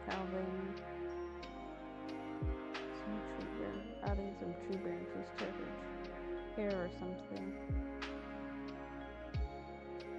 Or like woodsy things are weaved into like her thing. Because I was thinking obviously her staff. Her staff was the one I was gonna add to it. But I feel like weave. There's so much to weave. And ooh.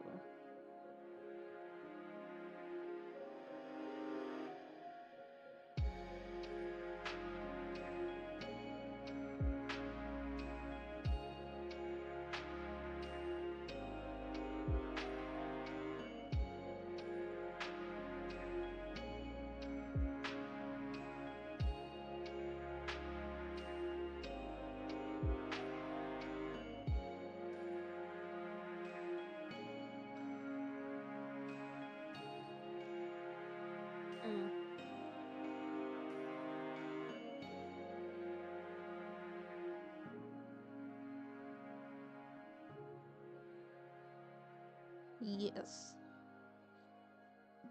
Alright. There's still a lot to do with this one. It's not as developed as this one, but both need a lot more developing.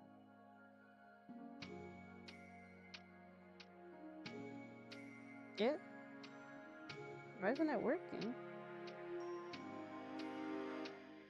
There we go.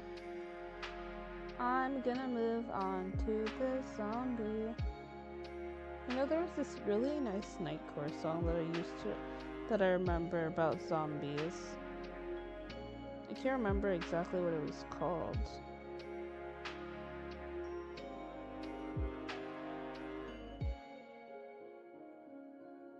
Oh, it's the if I were a zombie, I'd never eat your brains.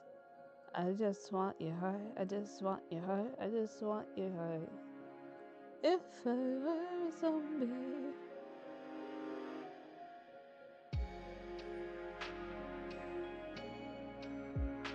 That song is crazy. Now this one, I feel like I have a lot more ideas for a zombie because there's already a lot of zombie creatures out there. I know there's like a lot of everything, honestly, but I feel like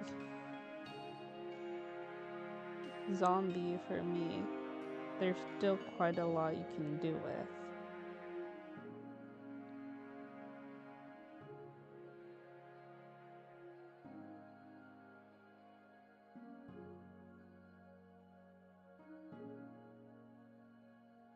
Now, this one is Crown Zombie.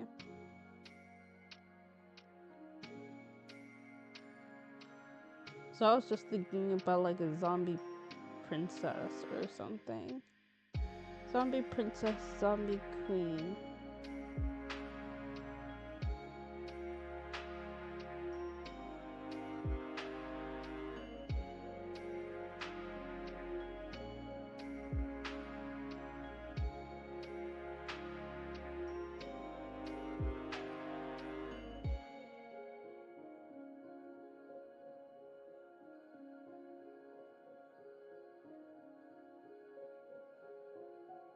Now, there's a lot that goes into a zombie. I feel like, well, does your hair continue to grow after you're dead? Can your hair grow after you're dead? No. So, I think she'll probably have. I know a lot of zombies have really long hair, but I think it makes more sense for the zombie to have short hair.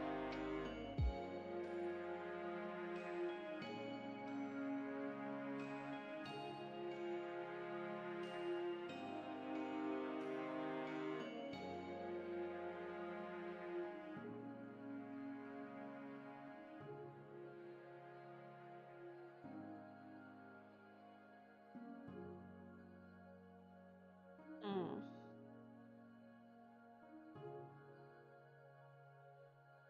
No. We're not trying to Frankenstein a zombie out.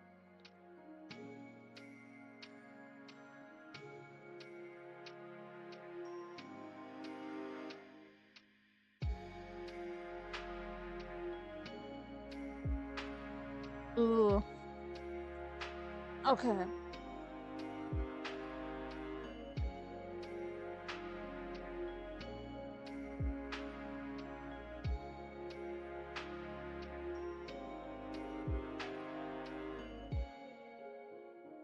So,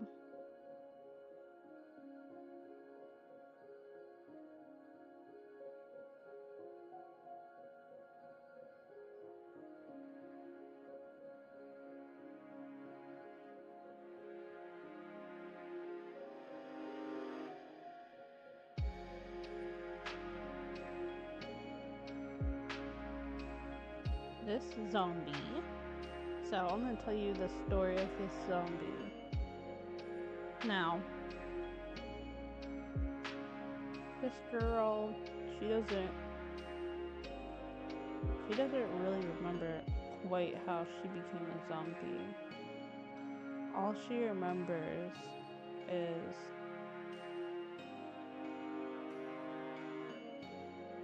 she's one of the infected.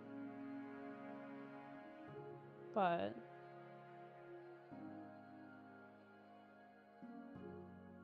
unlike regular zombies, her mental state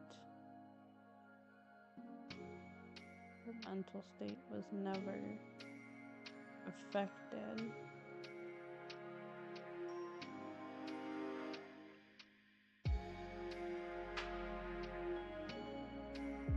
So, due to that, a lot of the zombies ended up looking up to her, crowning, and they ended up crowning her their queen. Now, she doesn't even know what to do exactly.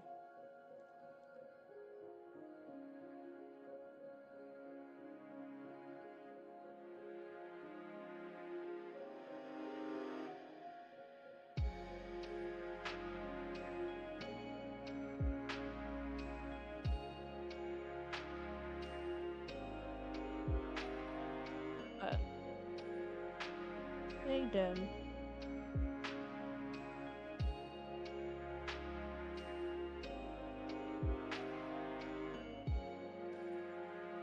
Nah. These characters only have 4 toes now. Kinda gross in my opinion, but let's just redistribute toes. It's so funny to say. Redistribute toes. Okay, we got one big space and then we chop these ones up into smaller ones.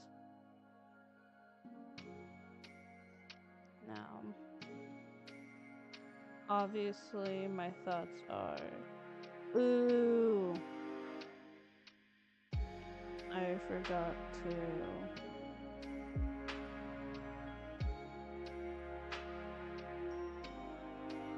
I don't want to have to redraw this. You know what I'm gonna do? I'm going to select the white part of the design and erase.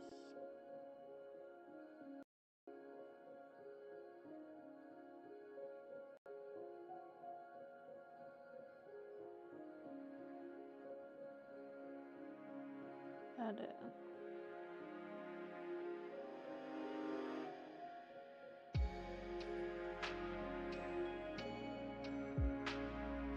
Okay, well this isn't working.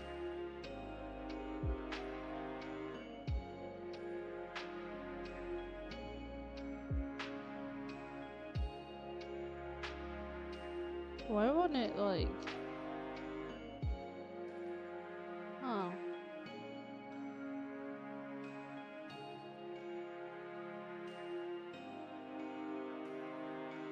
It's not disappearing either.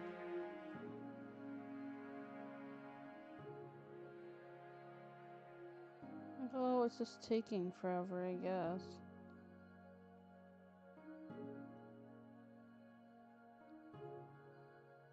I already know what I'm gonna do.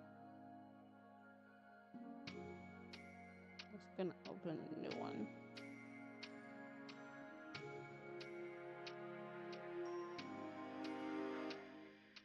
So, like I said, she doesn't remember exactly how she became a zombie. She doesn't remember whether it was like an outbreak or she got bitten. All she knows is now she's a zombie.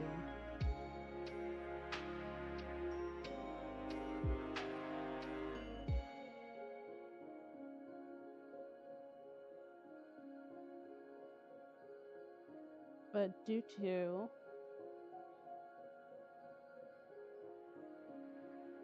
I just don't like the way that it looks or how long it is. There we go.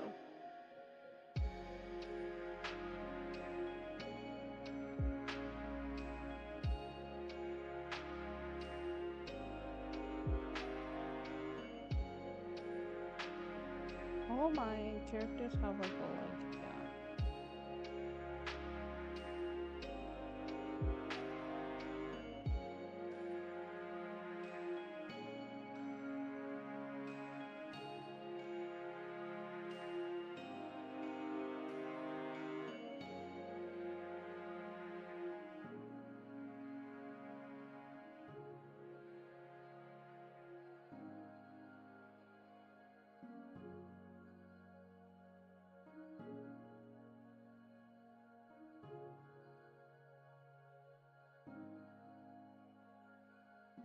She looks like she's got the wrong type of legs.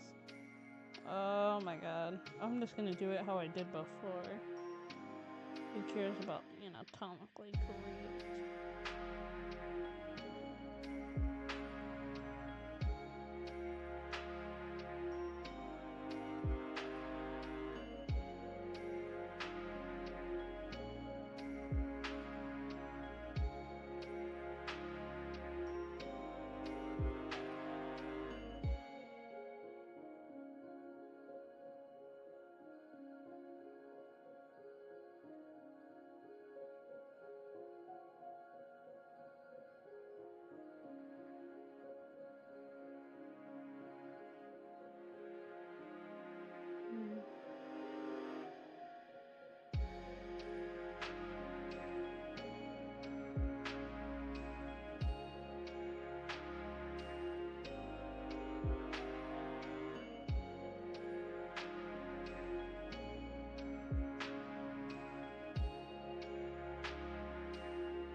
And I think of a bodysuit design.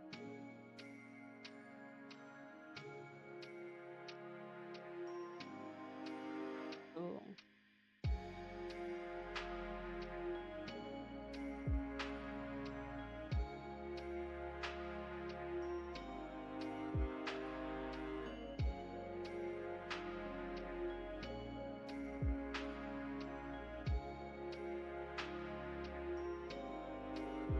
Get it?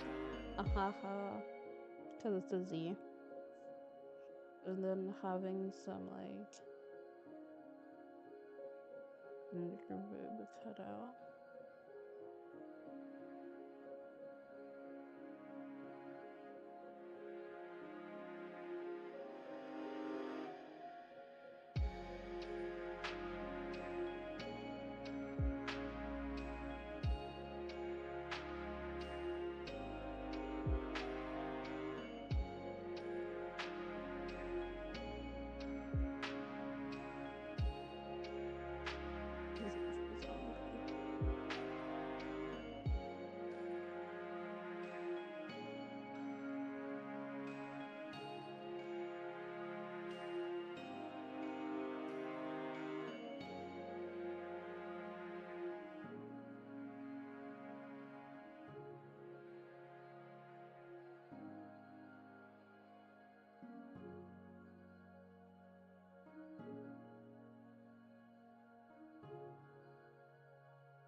I don't really like this.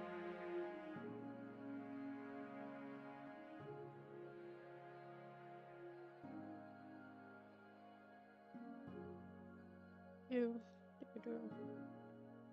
rid of this.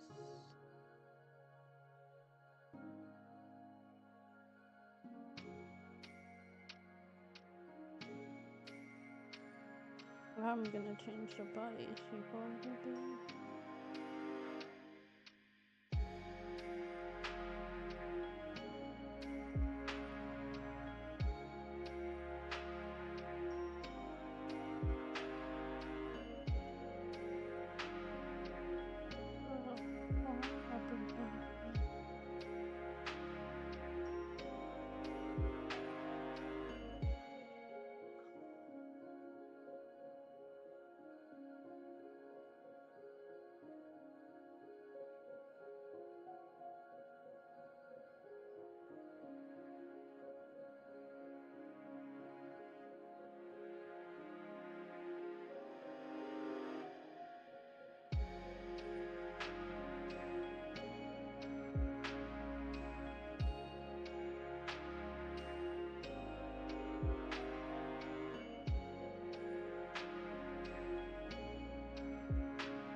No.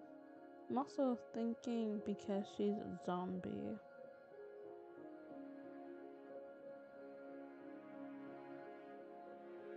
She can't really feel much. She has a lot less circulation. Since she's dead, she can't feel much. But she can tell, I guess, that her limbs are like cold because of the color. So she keeps things on to keep herself warm.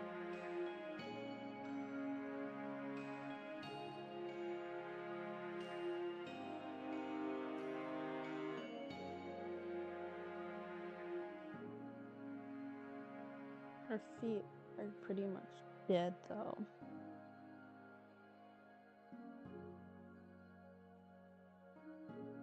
This, I feel like, doesn't make sense. I already said she's in a hot right here.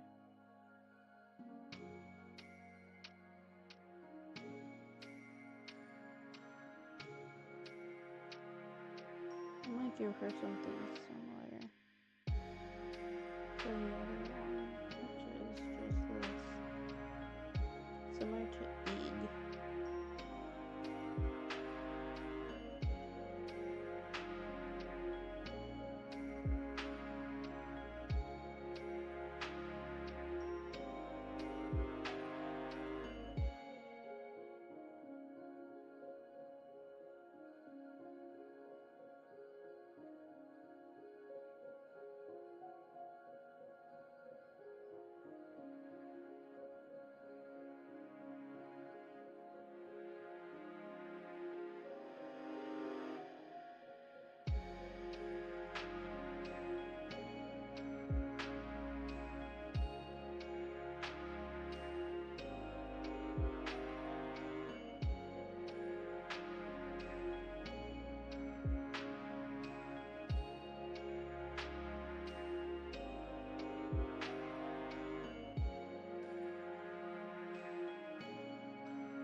also want to make your eyes kind of droopy.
I thought about it, it's kind of like a flowing Z.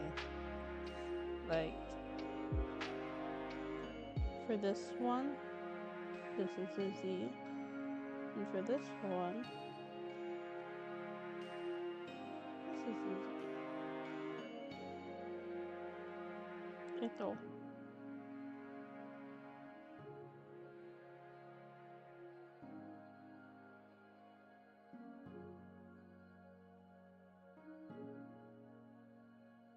No matter what, the other one just has a backward Z. Oh well.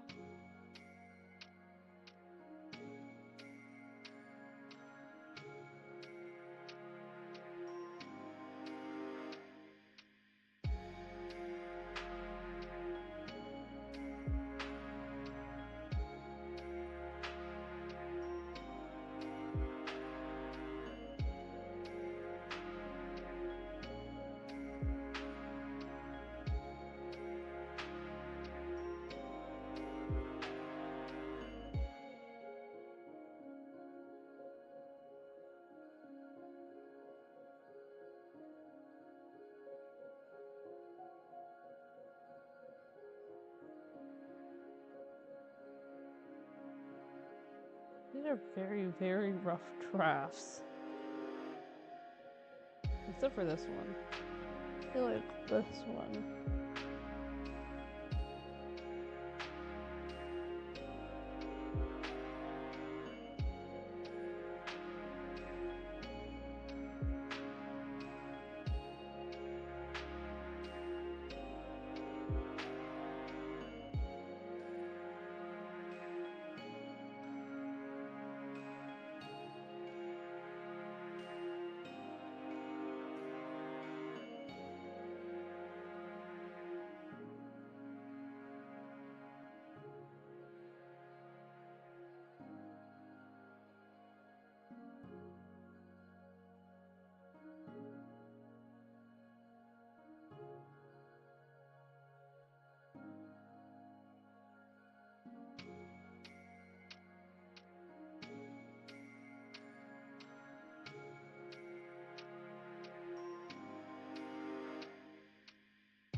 Sue has a similar hairstyle.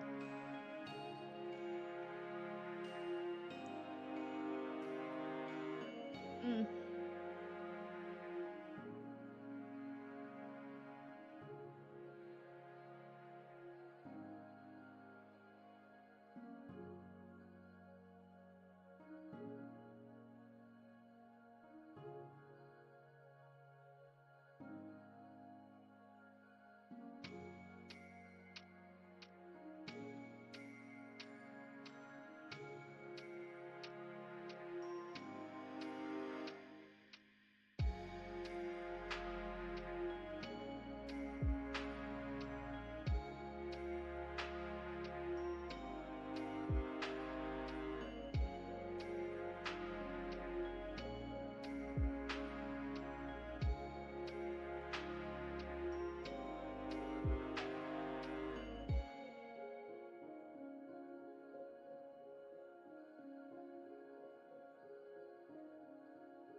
Mm.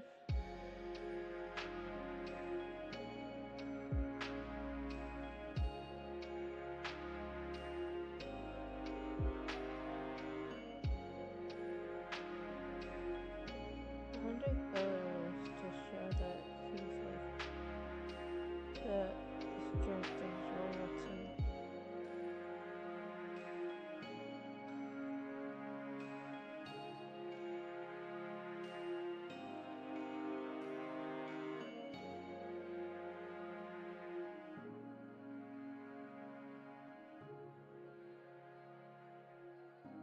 I guess gold belts and jewelry.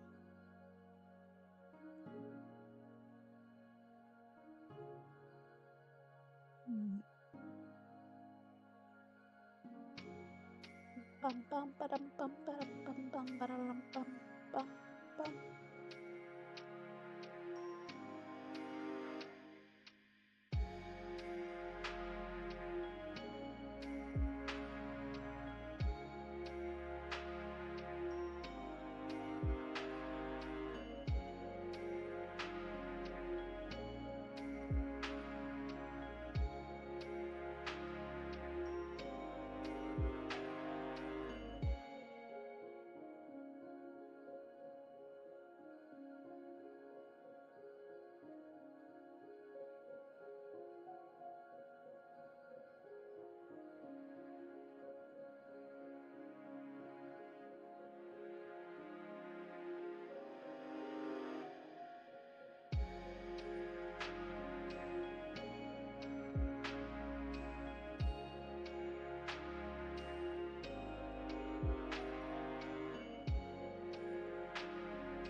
Something I also thought about was maybe having like those jumpsuits.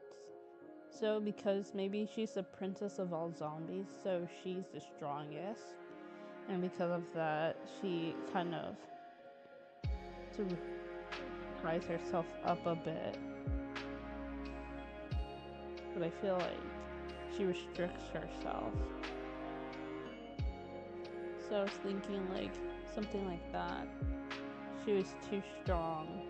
That's her strength is one of the reasons why she became the zombie princess.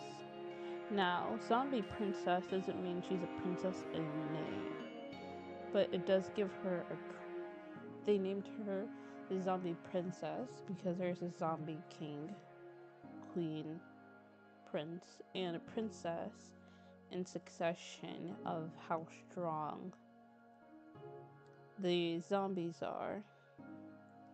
And depending on how strong they are, they get a crown. Haha. But also, this also means they get a restriction depending on how strong they are.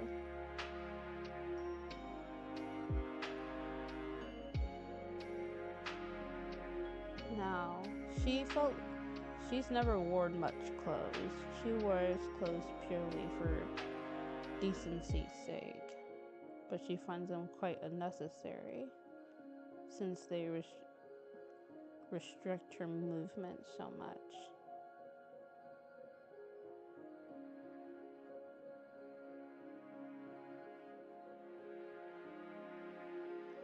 But she does so to follow the rules set by those above her. The only thing she recognizes is strength. So,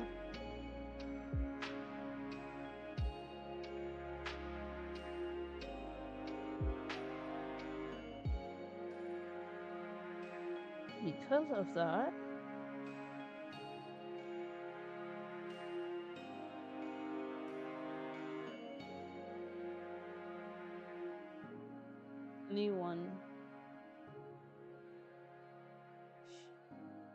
she doesn't really respect anyone she deems weaker than her. She's not cruel necessarily, but she's more indifferent. So, I want to add either I'm gonna go with my original plan and like I don't know how to explain it.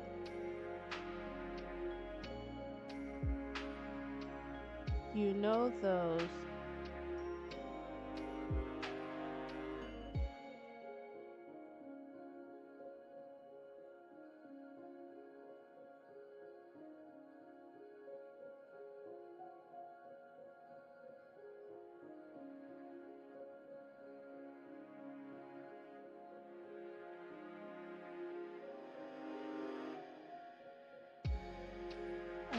I don't know what it's called.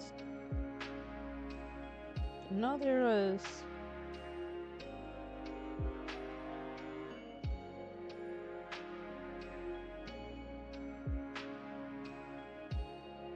a VTuber who had the clothing that I'm talking about. Oh, okay, I found her. It's like, oh.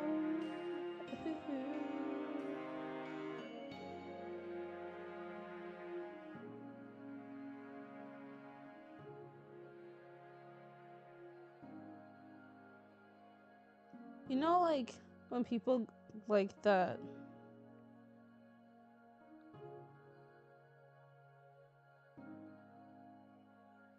I was thinking psych ward clothes. The one that kind of ties your arms together.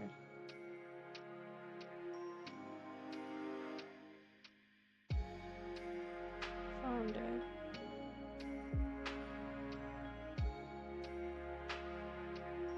You know what this also means?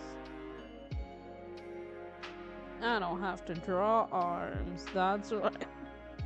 I don't have to draw hands.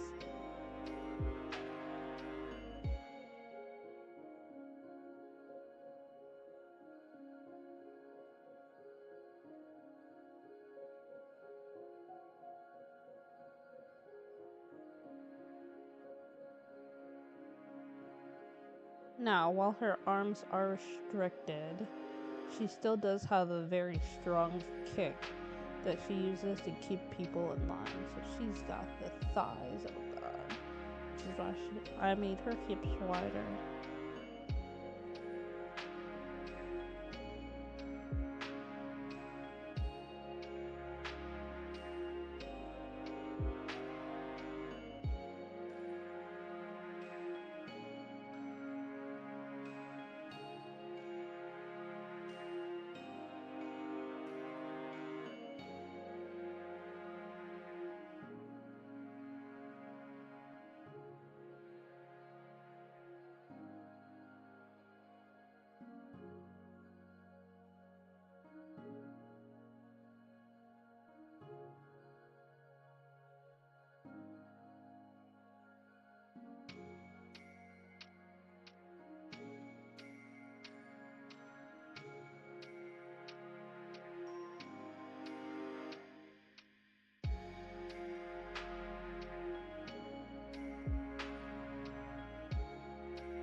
I like that's nice. That makes a lot more sense.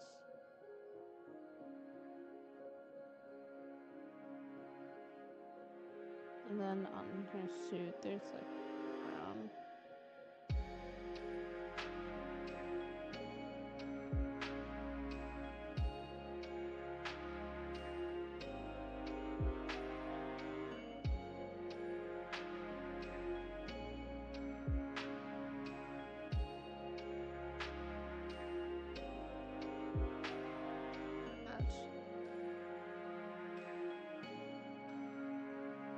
And this crown patch is just to signify, like, so the prince then, in terms of order, would have 3 gems.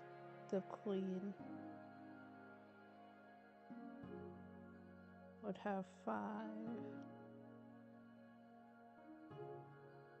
And the king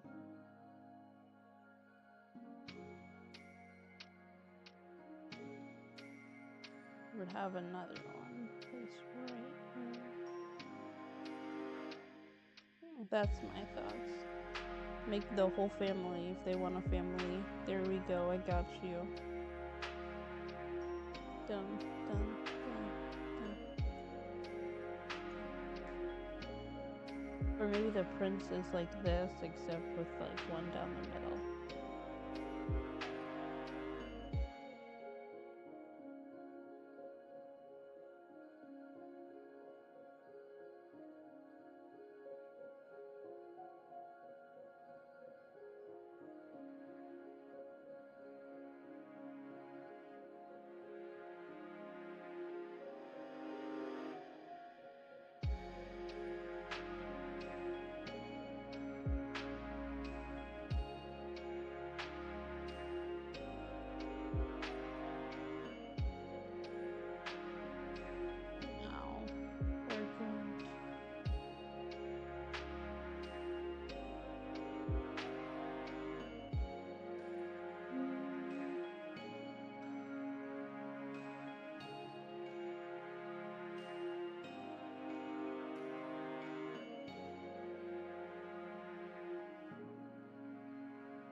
Honestly, I will say this is my favorite one out of all of them.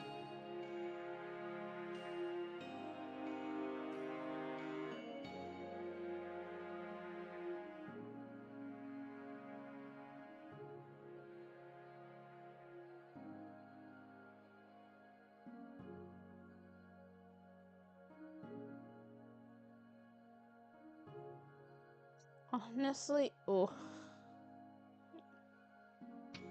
you did the foot so nicely.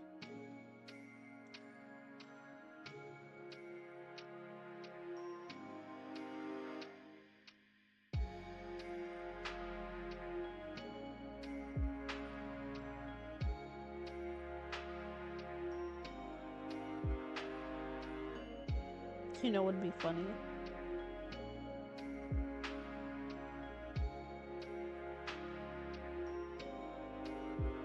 I'm gonna finish out the rest of this and then I'll show you what we're gonna change.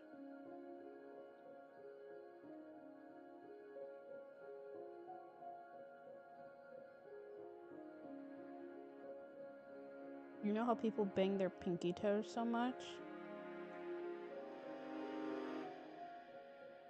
Instead of it being the whole toe, it has a little.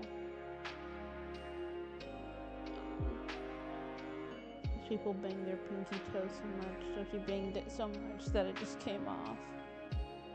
I feel like that's so funny.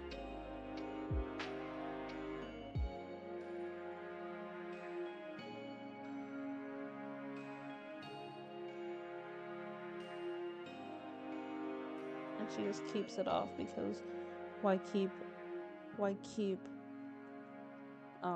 your why keep the toe when you're just gonna bang it again? Plus she feels like it gives her an advantage because now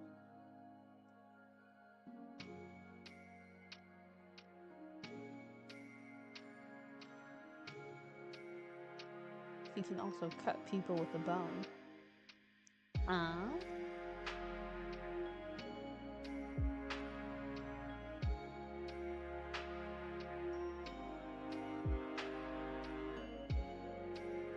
This is so cute. It's so bad, but I don't care.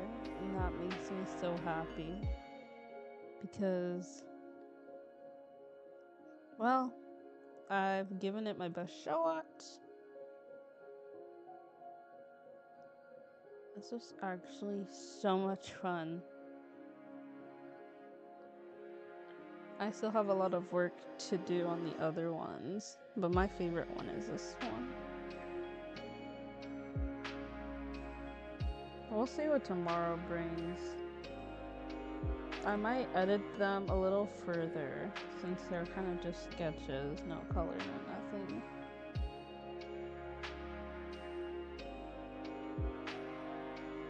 Let's see.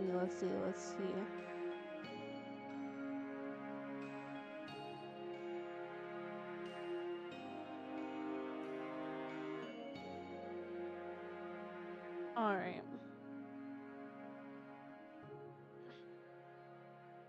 Alright.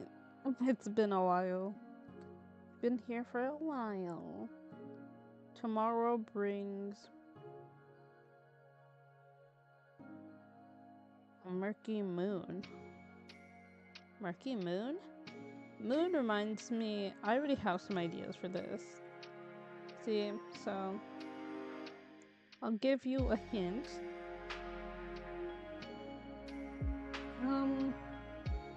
A little bit of the idea that I'm thinking of is think nightmare moon and the swamp. Yep. That's what I'm thinking. Or I could do like, ooh, I don't know, maybe like a creature. Well, it'll just have to surprise you guys. Alright. I'm gonna save those before I lose them.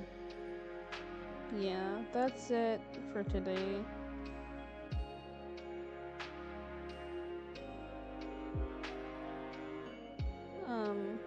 I'll edit. I really like the ghost, I will say. The ghost, I will say, is one of my personal favorites. I feel like out of all of them, the one that needs the most work is definitely the witch. Because honestly, with her, hers is weave. And I was thinking a lot of branches and trees. But I don't know how to draw branches and trees. So we're just gonna slowly figure it out. And then the other one I was thinking was...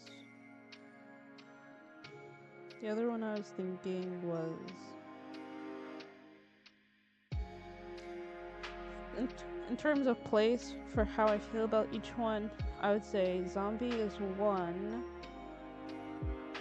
ghost is 2, witch is 3.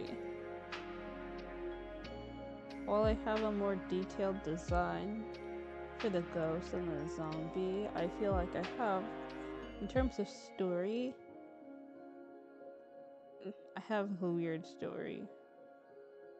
And I still have to fix some things with her. Like her hair, her head looks squished. And her design just needs like a little bit more updating, which means a little bit more time. But also, the whole point is for me to just fall in love with drawing again. So,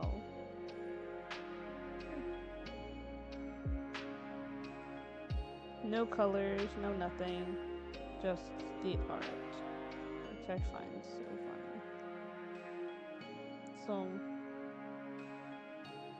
I do think next time I'll probably stick to 1. Let's see what's going on with my thing. There we go. But yeah, next time I'll probably just stick to 1 so I can just kind of do what I want. You know?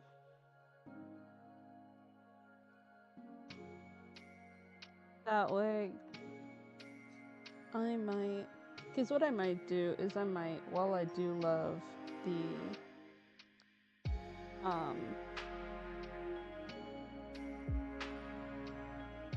some of them, I do feel like some of it holds me back in terms of what I actually want to draw.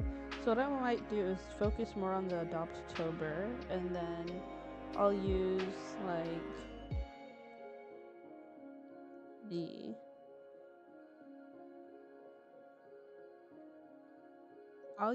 the Inktober as like the theme, right? Which is what I did this time. Or I'll use it to give me ideas of what I want to do instead of having it be like the entire part of the drawing process. So it'll give me the idea of what I want it to be about, but it won't affect the drawing, affect what the character actually is.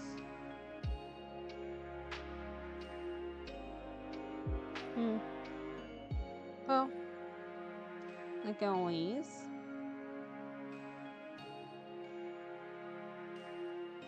you know what?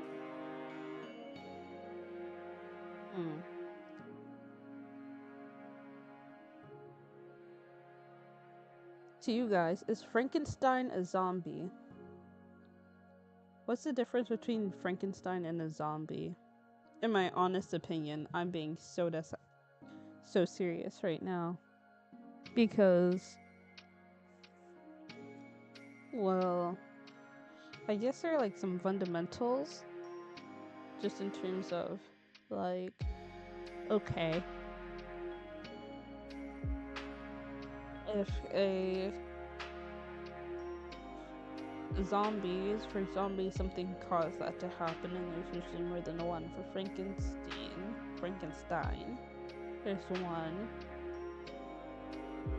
Isn't there like a Mrs. Frankenstein? Didn't he make like a wife for Frankenstein? The wife of Frankenstein or something? The same person who made Frankenstein made the wife of Frankenstein.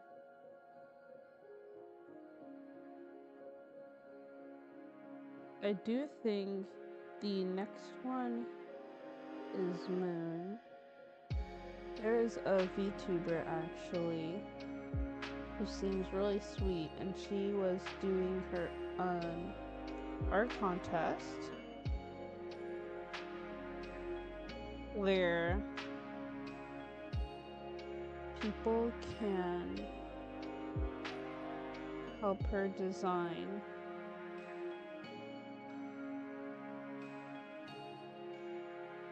Halloween outfits that go to the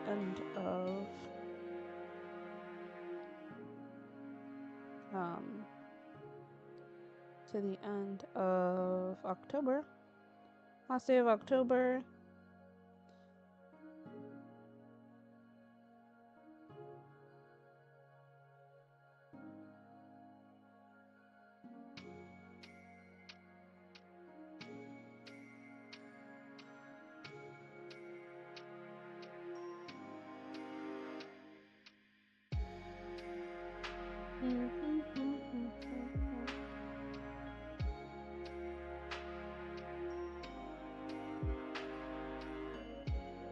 I wonder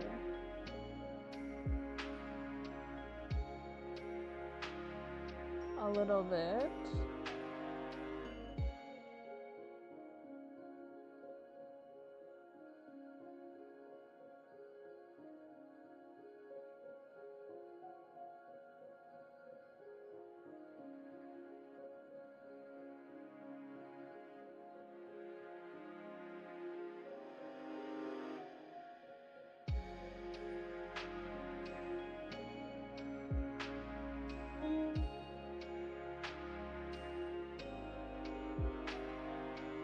I'm so okay. I'm just scrolling now. I can't find her. But her name's such a good to me. And she's super sweet, and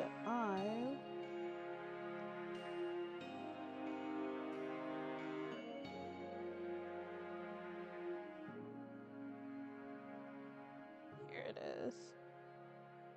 Her name is Tiara or Tyra. Tiramisu. Her name is Tiramisu. She's a bunny VTuber. Her design is really cute. I think you guys should check her out.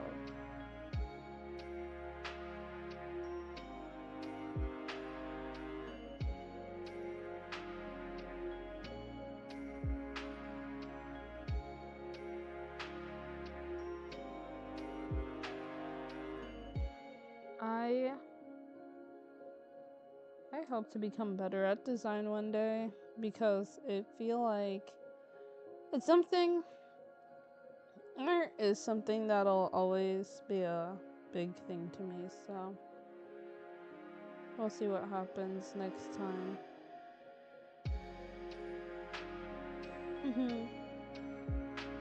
There's so many concerts that happened while I was gone that are going to happen. I know Iron Mouse is having her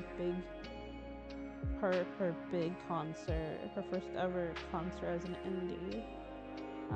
Mint had her own concert, which was really crazy.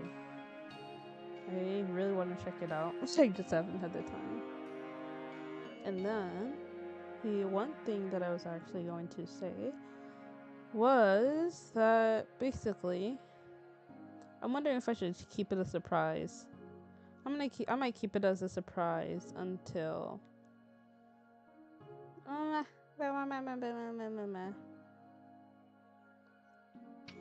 well, we'll see. Basically, at the end of October, there's a potential surprise. Now, what it'll be, I'm not gonna tell you guys, but I hope you guys will enjoy it. Remember to check out Mimi, because Mimi's got her own stuff going on too. I feel like every VTuber has their own stuff going on for October. I know a lot of them probably have their Halloween outfits now, and I know a lot of them will probably reveal them throughout October. Alright, well, that's all, people. Thank you for your time, as always. Love, love, love, love, love, love you all. Remember to shine bright, my little stars. Bye bye.